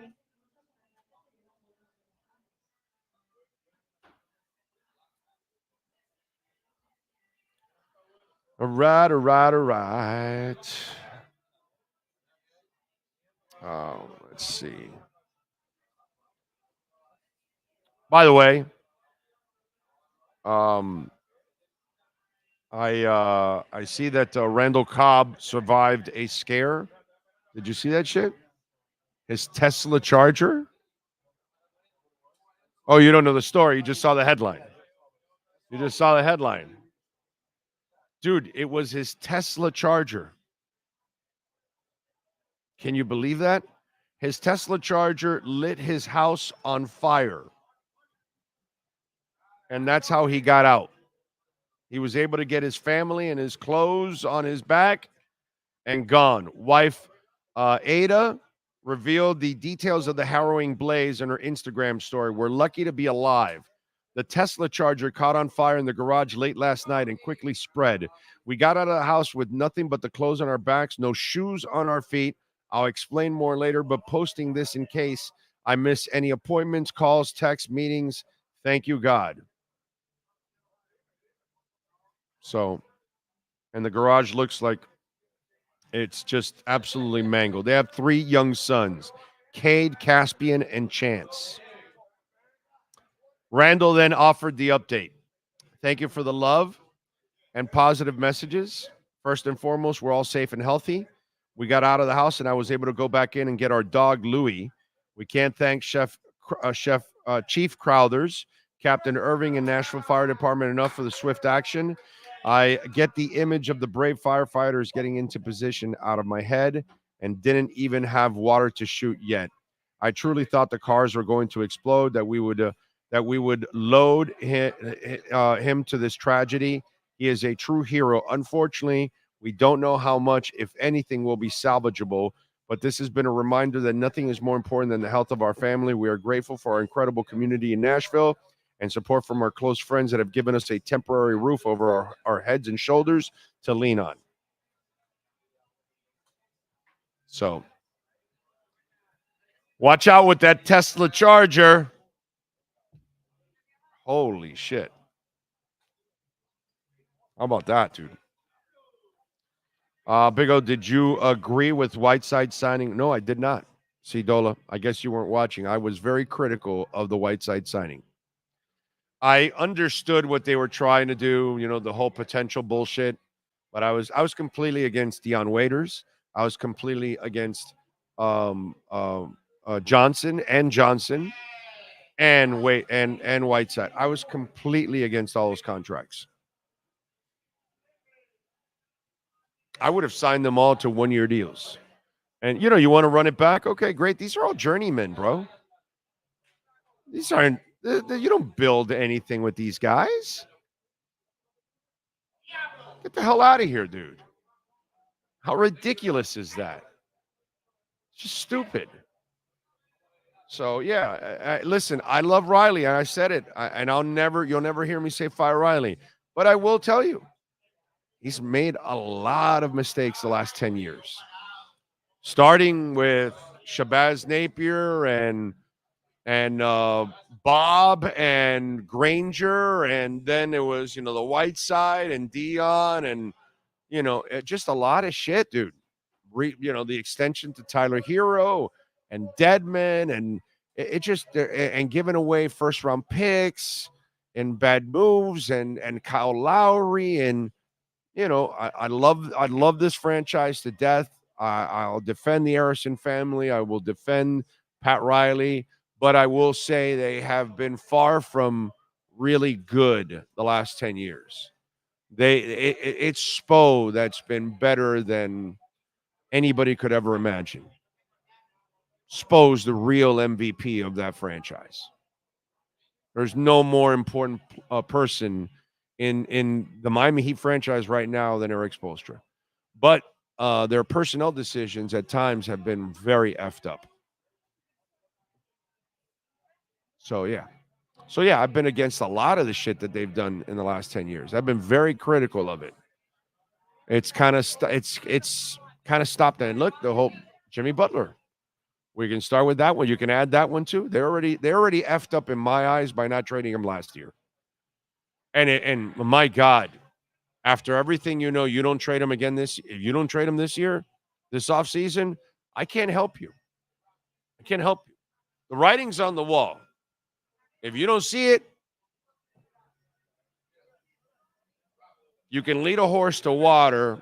It's up to them to drink it, right? That's how the saying goes, right? You can lead a horse to water, but you can't make him drink it. Same thing here. So, it's just, by the way, do you believe Jimmy Butler can physically play 75 games in the 24-25 season and still dominate in the playoffs? That poll question is there on our chat board, and right now 83% say no. By the way, only 118 likes, man. Come on, smash the hell. There's enough of you watching right now, you could easily get us to 200. I bet you if everybody that's watching right now has not smashed the like button, you hit it, we'll get to 200. Because of the turnover, we can get it. So let's go, man. Hit that like button, please. When you're watching at any time and listening on the podcast, please hit that like button. Very important. The Hassan contract was a reason. Yes. Yeah. For way to Chicago. Yes, it was. That was a mistake. Yep. Why in the ever world F is Caitlin Clark not on the Olympic team? I don't know. We've talked about that before. At first I agreed with it because we went basically on all that time. But then when I started to think about the Diana Taurasi thing, I have to admit, when you're wrong, and I was wrong. It's the right move is to put Caitlin Clark on the Olympic team. Definitely. You got to pump up women's basketball as much as possible. She's a machine, dude. All her games are averaging over 1 million viewers. Only the Indiana Fever averages over 1 million viewers. No other team averages over 1 million viewers. Only the Indiana Fever. Everybody else is under 500,000. 408 to be exact is the average for the league. For Caitlin Clark, it's 1.1 million. I mean, I don't know how much more proof people need to see. You know? They want to watch her. So, yeah, she should be on the Olympic team. Yeah, even if she doesn't play much. Pat in Asheville says, Big O, you're right about tours avoiding South Florida. I just bought a ticket for X and inhaler shows in the fall. They don't even touch the state line of Florida. LOL. Yeah, no. Oh, we have bad luck. Yeah, Pat. You in North Carolina, you get everything. We don't. I mean, I may have to go see Crowded House upstate. They didn't even come to South Florida. So it happens all the time, dude. I have to travel all the time for some bands because they just don't come all the way down here, man. You know, our demographics, obviously driving all the way down to the Panhandle and then to drive to drive down to the end of the peninsula to then drive back out is a pain in the ass. But, you know, demographics don't help either. So, but yeah, sucks. Big O, you and I have something in common. We are cross-handed. What is cross-handed? What is cross-handed, Willie? Well, I did not even know I was cross-handed. Water can corrode or damage the internal battery safety devices and cause the battery to overheat, ignite, rupture, or leak. Okay. Big O, do you think the Miami Dolphins, the Miami Heat will win a championship before the Florida Panthers win another championship? Wow. Ricky, nobody can say that because they have the championship team and they're going to have an opportunity to bring back pretty much everybody. You know? So we can't, no. As much as I think the Dolphins have it. You know, now they got to put it all together and stay healthy, and McDaniel's got to really take that next step as a coach. But they're not where the Panthers are at. And the Heat, forget about it. The Heat is light years away, bro. They're not even close. So the Dolphins are closer than the Heat to a championship right now. You're only going on the Heat on reputation. But if I base it on what the team has right now compared to what the Dolphins have right now, the Dolphins are, you know, the next in line is Inter. Let's be honest. Okay? Inter is the next team that should win a title. And then the Panthers are then come back again. But Inter's the one that has a shot at winning a title. Everybody else is, you know, we'll see. I need more pump-up songs for my workouts. So far, I have The Crew, Kickstart My Heart, Thunderstruck. I need more. Bro, DMX.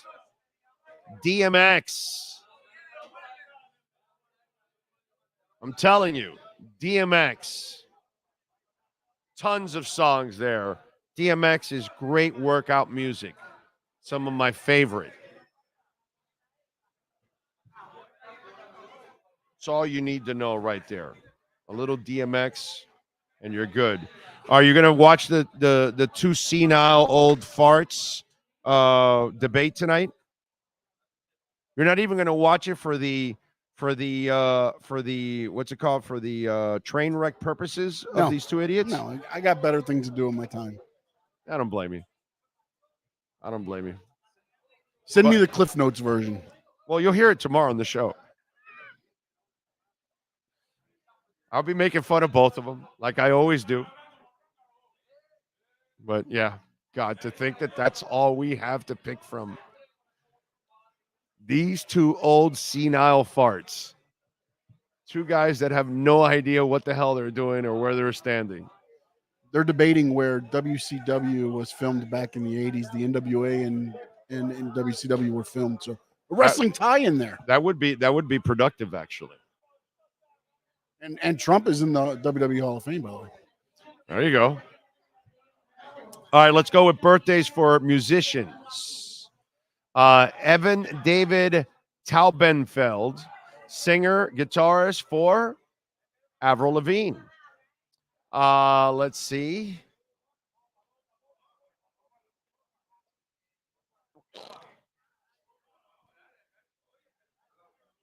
Wow, kind of dry here so far.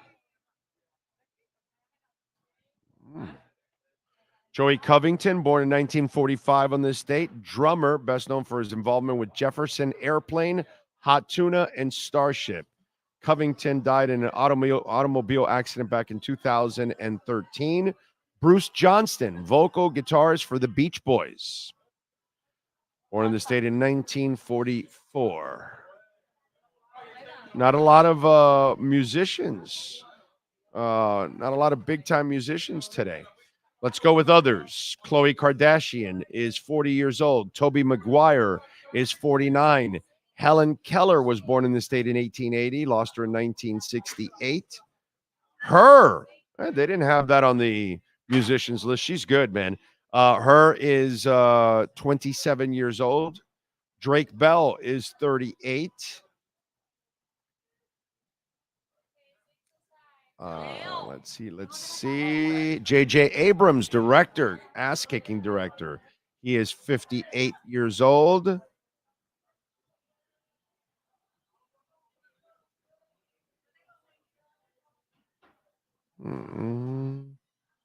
Houdini was born in this date in 1998. The rapper, we lost him in 2020. How can that be? 1998, 2020? That's got to be wrong. Houdini.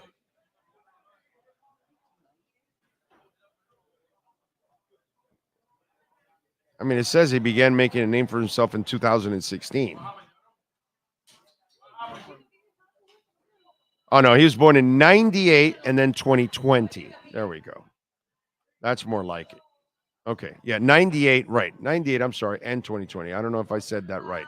All right, who else do we have here? Nope, that's it. Any wrestlers? Yes, Kimberly, and she was known in WWE's Abby Lath. She was born on this date in 1990. She turns 34 today. She retired May 6th, 2023. All right, so kind of light on the wrestlers and musicians today. Music history today, 1970, the English band Smile decided to change their name to Queen. In 2002, the Who bassist John Entwistle died from a heart attack at 57 in his room in Vegas at the Hard Rock Hotel one day before their first scheduled show of the band's American tour. It's pretty cool now. So when you go to a Who concert, I think they're still doing it. They'll play a song or two where John is still playing the bass, but they have it on video. And it's really, really cool. I'm blessed. I was able to see John Entwistle a couple of times. Exceptional bassist. In fact, John Entwistle does not get mentioned enough for how good of a bass player he was. I'll put it that way. In 2015, Yes bassist Chris Squire died at the age of 67. And it pissed me off that when Yes got inducted into the Rock and Roll Hall of Fame, his wife had to be there. And by 2015, Yes had already earned their credentials to be in the Rock and Roll Hall of Fame 30 years ago. What are you doing, bro?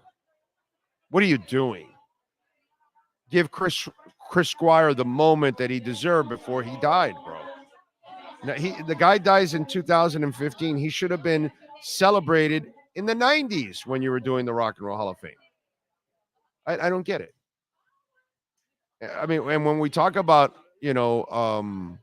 progressive music, and we start talking about Rush and ELP, and Yes is one of the godfathers of this. The people in the Rock and Roll Hall of Fame, is just, there are things that they do that drive me crazy. Anyway, in 81 on this date, Motorhead had their only #1 album in the UK when their live set, No Sleep Till Hammersmith, topped the charts. I have that one.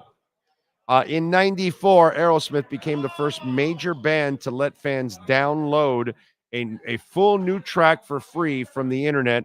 Over 10,000 CompuServe subscribers downloaded the song head first within the first 8 days of availability. CompuServe. Huh? You're old when you hear CompuServe. All right. In 71, the Fillmore East Concert Hall in New York closed with performances by the Allman Brothers, the Jay Giles Band, the Beach Boys, and Mountain. It's pretty good. In 95, Mirrorball, the collaborative album between Neil Young and Pearl Jam, came out. In 2000, Sum 41 released their debut EP, Half Hour of Power. Sum 41 is now touring. They're coming to town at the Fillmore, I believe September 25th. I have tickets, but I'm really not going so much for Sum 41. I'm really going for the Interrupters. I'll stay there and watch Sum 41, and they're all right, but I'm really an Interrupters fan. And then that's Monday, the 25th, I believe. Then the 27th, they're in Jacksonville, I believe, or St. Augustine or something like that. And it's their only headlining show in North America. Guess who's driving up there with the wife? No, I think it's in Tampa. It's in Tampa. Either way, I got tickets already. Bro, I got the tickets right here. September 25th is a Wednesday. All right, you don't have the. Let me just go to my Ticketmaster account so I can get it right. So I have my damn tickets there. Let's see. My events, bitch. Janice Live, September 25th. That's in Jacksonville. That's where I'm going. September 25th. Huh? Yeah, Wednesday. It's awesome. I love it. I loves it. All right. What else do we have? And in 2006 on this date, Axl Rose was arrested after allegedly biting a security guard on the leg outside of his hotel in Stockholm, Sweden. Did he get tested for rabies after that, the security guard? Anyway. I know no one's watching it, but the second round of the NBA is on. Oh, it is now? It already started? They're halfway through? Which is what number? So, okay. 40. So we're close to our pick. 43, isn't it? All right, so we'll stay on for that then. And then we're gone. How long is it? 5 minutes. So we have, and oh, okay. So yeah, we'll stick around for that. All right, so we'll stick around for the Heat's pick, and then we're gone. Okay, so 5-10 minutes more, and then we're gone. Okay, so we'll tell you what the Heat end up picking. Wow, I didn't know it went on that long. By the way, Friday, French Montana at Live Nightclub for those of you out there. Saturday, Great White. Now remember, it's Great White without Jack Russell. If you want Jack Russell, who's the lead singer of Great White, you have to see Jack Russell's Great White. But when you see just Great White, that's I think one of the band members kept the name. And so he's got it, and so they play all the music of Great White. But remember, You will not have the singer. And Great White is not really a band that, oh my God, I got to go see Van Halen because of Eddie Van Halen. Or when you went to see Rat, yeah, Stephen Percy, but you wanted to see Warren DeMartini, shit like that. That sometimes the band is great, but you also want to see some of the individual, artists inside the band. Great White wasn't one of those bands that you were watching for any the band members were solid, but not, not legendary. So you really want Jack Russell. So just in case, you want to make sure you don't get ripped off. If you love Great White, you got to make sure you always see the one that says Jack Russell's Great White. And then on Monday, T Painful is in the Fillmore. Okay. All right. Oh, do you think that he will be able to get a rotational player with this pick? Yeah, but not this year. I think you mean the second round pick? There's a chance. These guys are great at developing players, man. So I give them a lot of credit. So I would not put it past them anymore, considering who they are. Big O, do you recall Rush inducting Yes into the Hall of Fame? Getty and Alex Lifeson were great fans of Yes, and Getty mentioned Lifeson's practicing Starship Trooper all the time. Squire innovative bassist. Yeah. I mean, Squire was a massive bassist, dude. But that whole band, Steve Howe is a great guitarist. Wakeman, are you kidding me? One of the best keyboardists out there. That again, that's exactly what I was talking about. When you went to see Yes, okay, of course the music was phenomenal. And John Anderson's falsetto and all that was awesome. But you wanted to freak out on Wakeman working the keyboards. You wanted to enjoy Steve Howe on the guitar. You wanted to enjoy Chris Squire on the bass. That was part of the whole thing. That individually they were freaking special, dude. And that's where, when you go see Iron Maiden, Steve Harris is a show. Those of you that went to go see the Red Hot Chili Peppers last week, Flea is the guy that you want to see. Yeah, definitely.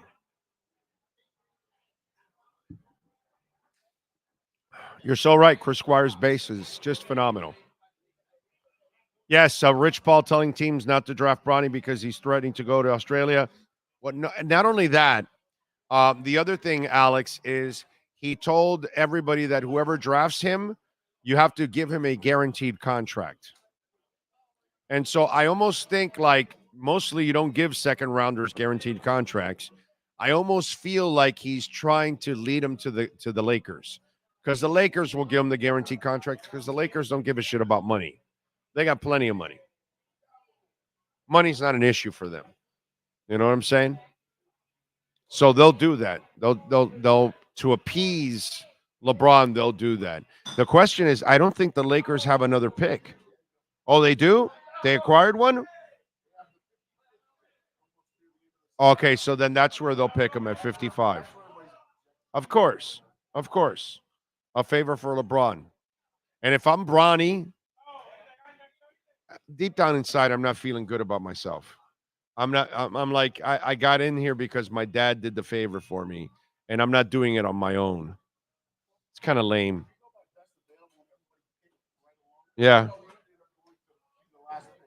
He would be the last pick. And I think all those writers are afraid of insulting LeBron and not getting a call back from the agent. So they are trying to write nice things about Bronny as much as possible and not being honest about Bronny. That's, it didn't help me. But I don't give a shit. I just don't kiss players' asses so I can get calls back from the agents. So I'm the guy that would tell an agent, yeah, no, your player's not that good, bro.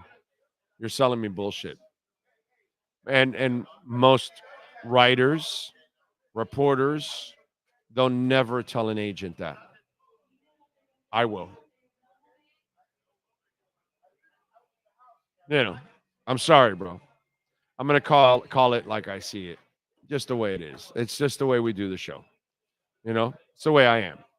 So I don't care if you're a player. I don't care if you're a front office. I don't care if you're an owner. I don't care if you're an agent. I don't care if you're a writer. When it's bullshit, I'm gonna call bullshit. And that's just kind of the way it is.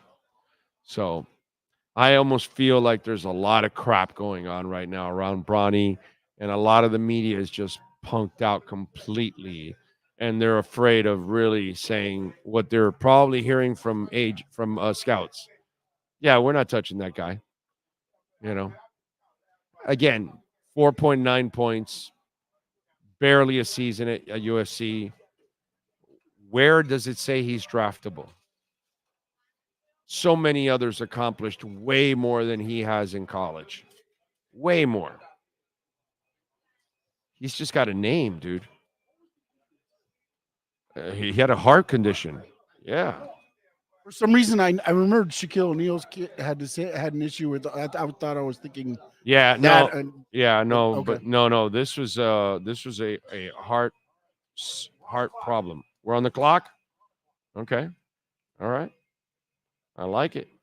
The Heat are on the clock, folks. And not that I'm going to be able to give you any insight.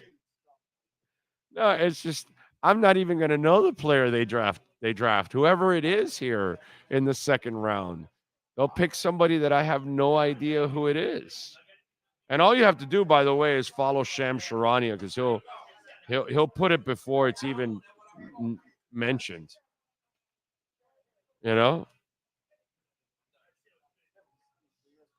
He hasn't done it yet. He's the one getting He's got Charlotte. He doesn't have the Heat pick yet at 43. I just pulled it up. Let me ask you something with the. By the way, the poll numbers right now: 82% say no on Jimmy Butler, 18% say yes, that he can play 75 games. In the NBA, when you draft the rights, do you keep them for a while, or how does that work? I believe you keep them for a year. For the next draft? Yeah. I think. If I'm Pat Riley, I just draft Bronny James just to piss people off. It's not like this pick's going to be anything anyways. Just go out with a bang, Pat. Yeah, but what about if there's a free agent down the line that's led by Rich Paul, and you got to deal with that? It won't be Pat Riley's position. Yeah, but you're screwing the team. I don't know. I don't think the Heat just damn it. It went by. We just picked? Oh, they just picked. Okay. What did the Heat get? Hold on a minute. You got to come back around. Oh, no, the pick is in is what it came up. Oh, the pick is in? Yeah, they're dragging Miami this is out picking Nikola. We got another Nikola Durasic at number 43 and trading him to Atlanta, sources say. So we have a trade. So I guess they're picking up future second-round picks. Yeah, so they picked up Nikola Durasic for Atlanta, and that's it. Now, does Atlanta have multiple second-round picks in this draft? Do they have anything left? Because I don't know what they're trading them for, but let me just assume that maybe they move down. I don't see any. What about if they move to 54? Atlanta's at 54 in front of the Lakers at 55, and then take Bronny? Just to piss them off. That'd be the Celtics. That would be fun. Yeah. No. Does Atlanta have no? Atlanta So then those nothing. are future second rounders. Futures. So they're probably getting 2 future second rounders or some shit like that. Okay. So there you go. All right. Miami gets the number 44 pick, 1 slot back. Oh, so they're picking again. They're picking now. That says it's the Rockets on this. Also, they must have picked it up. So Miami gets number 44, 1 slot back, and cash from Atlanta. So Atlanta and the Rockets must have made a trade. Yeah, Atlanta and the Rockets must have made a trade, or they must have owned that pick already going into the day, and that hasn't been updated or some shit like that. I'm watching ESPN. So now we're waiting for, like I told you, just do the Shams thing. Yeah. And that's what I was doing yesterday. And Shams will then, because the ESPN broadcast is brutal, dude. Fran Fraschilla on Stadium is better than anything they have on ESPN. Better than anything they have. He actually knows the players. Like, he'll give you specifics about the players and where he watched them and what he saw and this, that. Fran does a really good job overall. But I get it. Fran is not a lot of show and all that. He's nuts and bolts. So that's not necessarily, popular. All right, Sean, what do we got going on? Because, the heat's keeping me here now. Yeah, well, no, it's we're waiting here because they just announced the Heat pick. And apparently that gentleman is there and he's celebrating, and now they are talking about the pick. And I'm refreshing to some. Oh, Shams just came in. They're picking Pele. Pele's going to the Heat. Pele Larson at number 44, sources say. Shams is all over it, bro. Yeah, I love the sources. Let me give you some insight into who Pele is. All right. He's a Swedish basketball player. He played college basketball. By the way, Woj, but for that guy that put Woj still hasn't put the player yet, and Shams has it. Just saying. So I kind of noticed that Shams was a little ahead yesterday.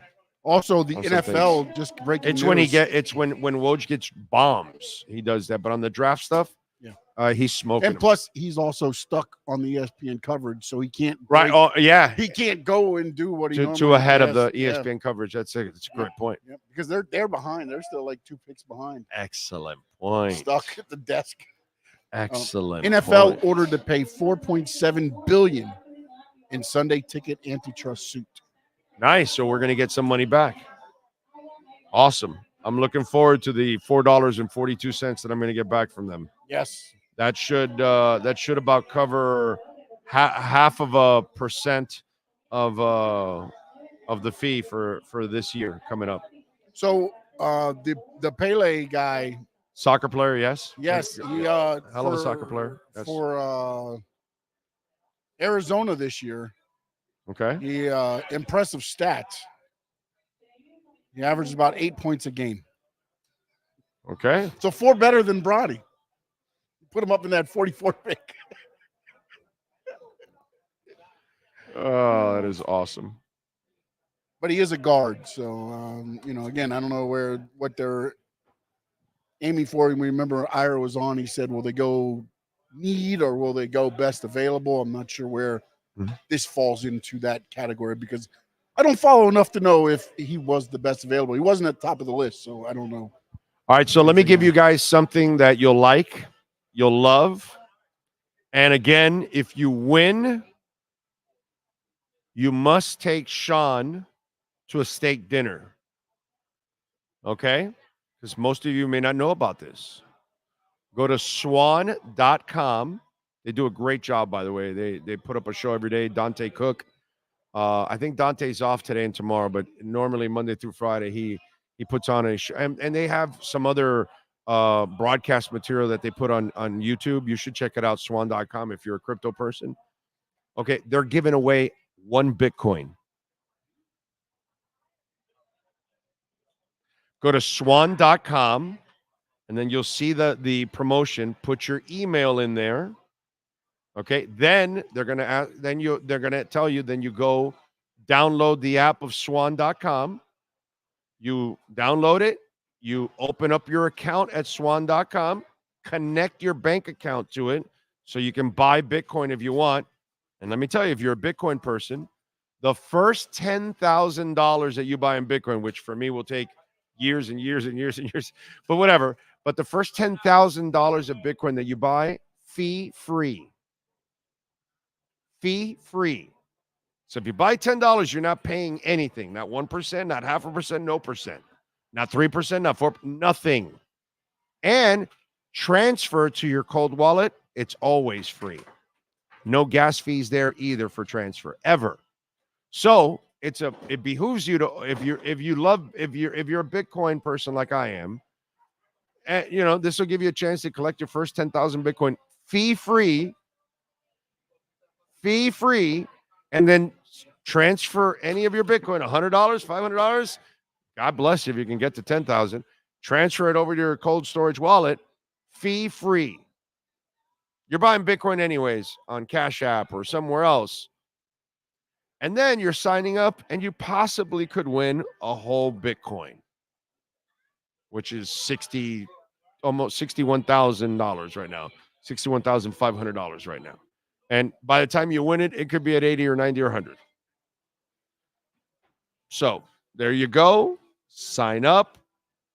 Go for it. All right. Just saying, man. Just to give it to you. Give it to you. Give it to you. Give it to you. All right. So we picked up a soccer player and traded him. Oh, no. Oh, we kept the soccer player. Okay. Well, so we kept Pele. All right. Will he play with Messi next year since he won't play with the Heat? Okay. By the way, in Spanish terms, he's Pele. Because it's two L's. In Spanish, it's yay. It's a Y. It's pronounced like a yay. In Shawnese, he's Pele. Right. In Shawnese and it's Pele. Pele. But really, Pele. It's really like, I don't know if it's really pronounced that way, but either way. So we'll see if Bronny gets taken. I think he'll get taken by the Lakers as a charity pick. You know what I mean? Whatever. It is what it is. Listen, folks, we thank, of course, the Brunetti family making it nice and easy for us to broadcast here all the time. Steve Calabro, an absolute stud. Love him as always. We'll catch up with him next week. Always appreciate him.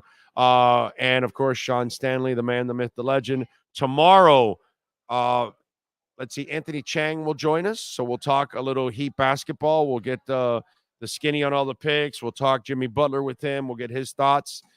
We've got Manny Navarro, of course, joining us for the Canes report.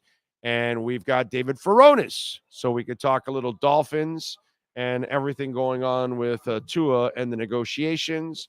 And, of course, we'll have your comments and all that good stuff.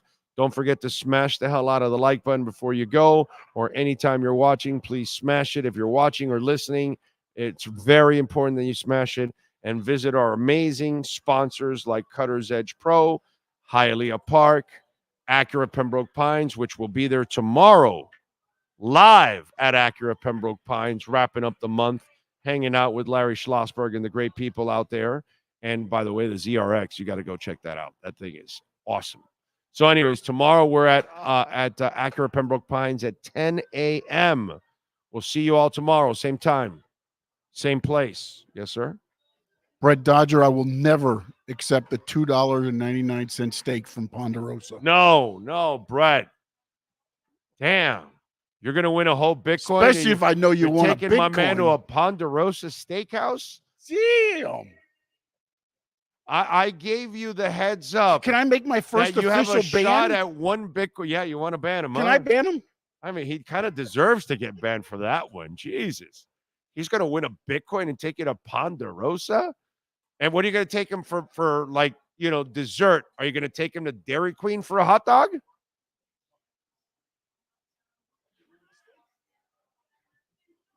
Now, Brett, that's cruel and unusual punishment. Damn. I give you a heads up on the chances to win a whole Bitcoin. By the way, I would lose my effing mind if I would win a Bitcoin. I may not do the show for a week or two. It might be like my Stanley Cup. In fact, it will be my Stanley Cup. Yeah, I'll just create a cup that's made like gold and put a B on it and just walk around and people are like, "Did you win the stand?" No, I won the Bitcoin, bitch. That would, dude, a whole Bitcoin. Wow, what a dream. Shit, half of Bitcoin is a dream, man. Shit, dude. If you win the Bitcoin, that'll be your next shirt, right? Bitcoin, bitch, and you holding. Yes, Bitcoin, bitch. Yeah. We'll have to make a new shirt. Yes, definitely. Winning a Bitcoin, dude? Are you kidding me? We know you're joking, Brett. We know you, bro. You're a veteran here. We know you. We know you. Anyway, so we are out of here. Thank you all for locking it in. And remember, at any time, you can also make a donation, Cash App or Venmo at Cash Big O Show. That's Cash Big O Show. And please visit our merchandise shop. Got a lot of great shirts there. And tomorrow we start getting the colors in, which is great. So we can start shipping out the colored shirts too now, which is really, really cool. Let it be known, not all of them, but some of them. We are ahead of the ESPN coverage in the draft, by the way. Oscar Rojas said ESPN just announced the trade. Wow. Yeah. I'm telling you, the stadium stuff with Shams and the stadium show, period. If you want like a real breakdown, they got like real basketball people doing it. It's not fluff bullshit that they got on ESPN, dude. Seriously, it's so lame. Terrible. Anyways, we're out of here. Love you all out there. Thank you for keeping it locked. We'll see you tomorrow, 10 a.m., same time, same place, same bat channel.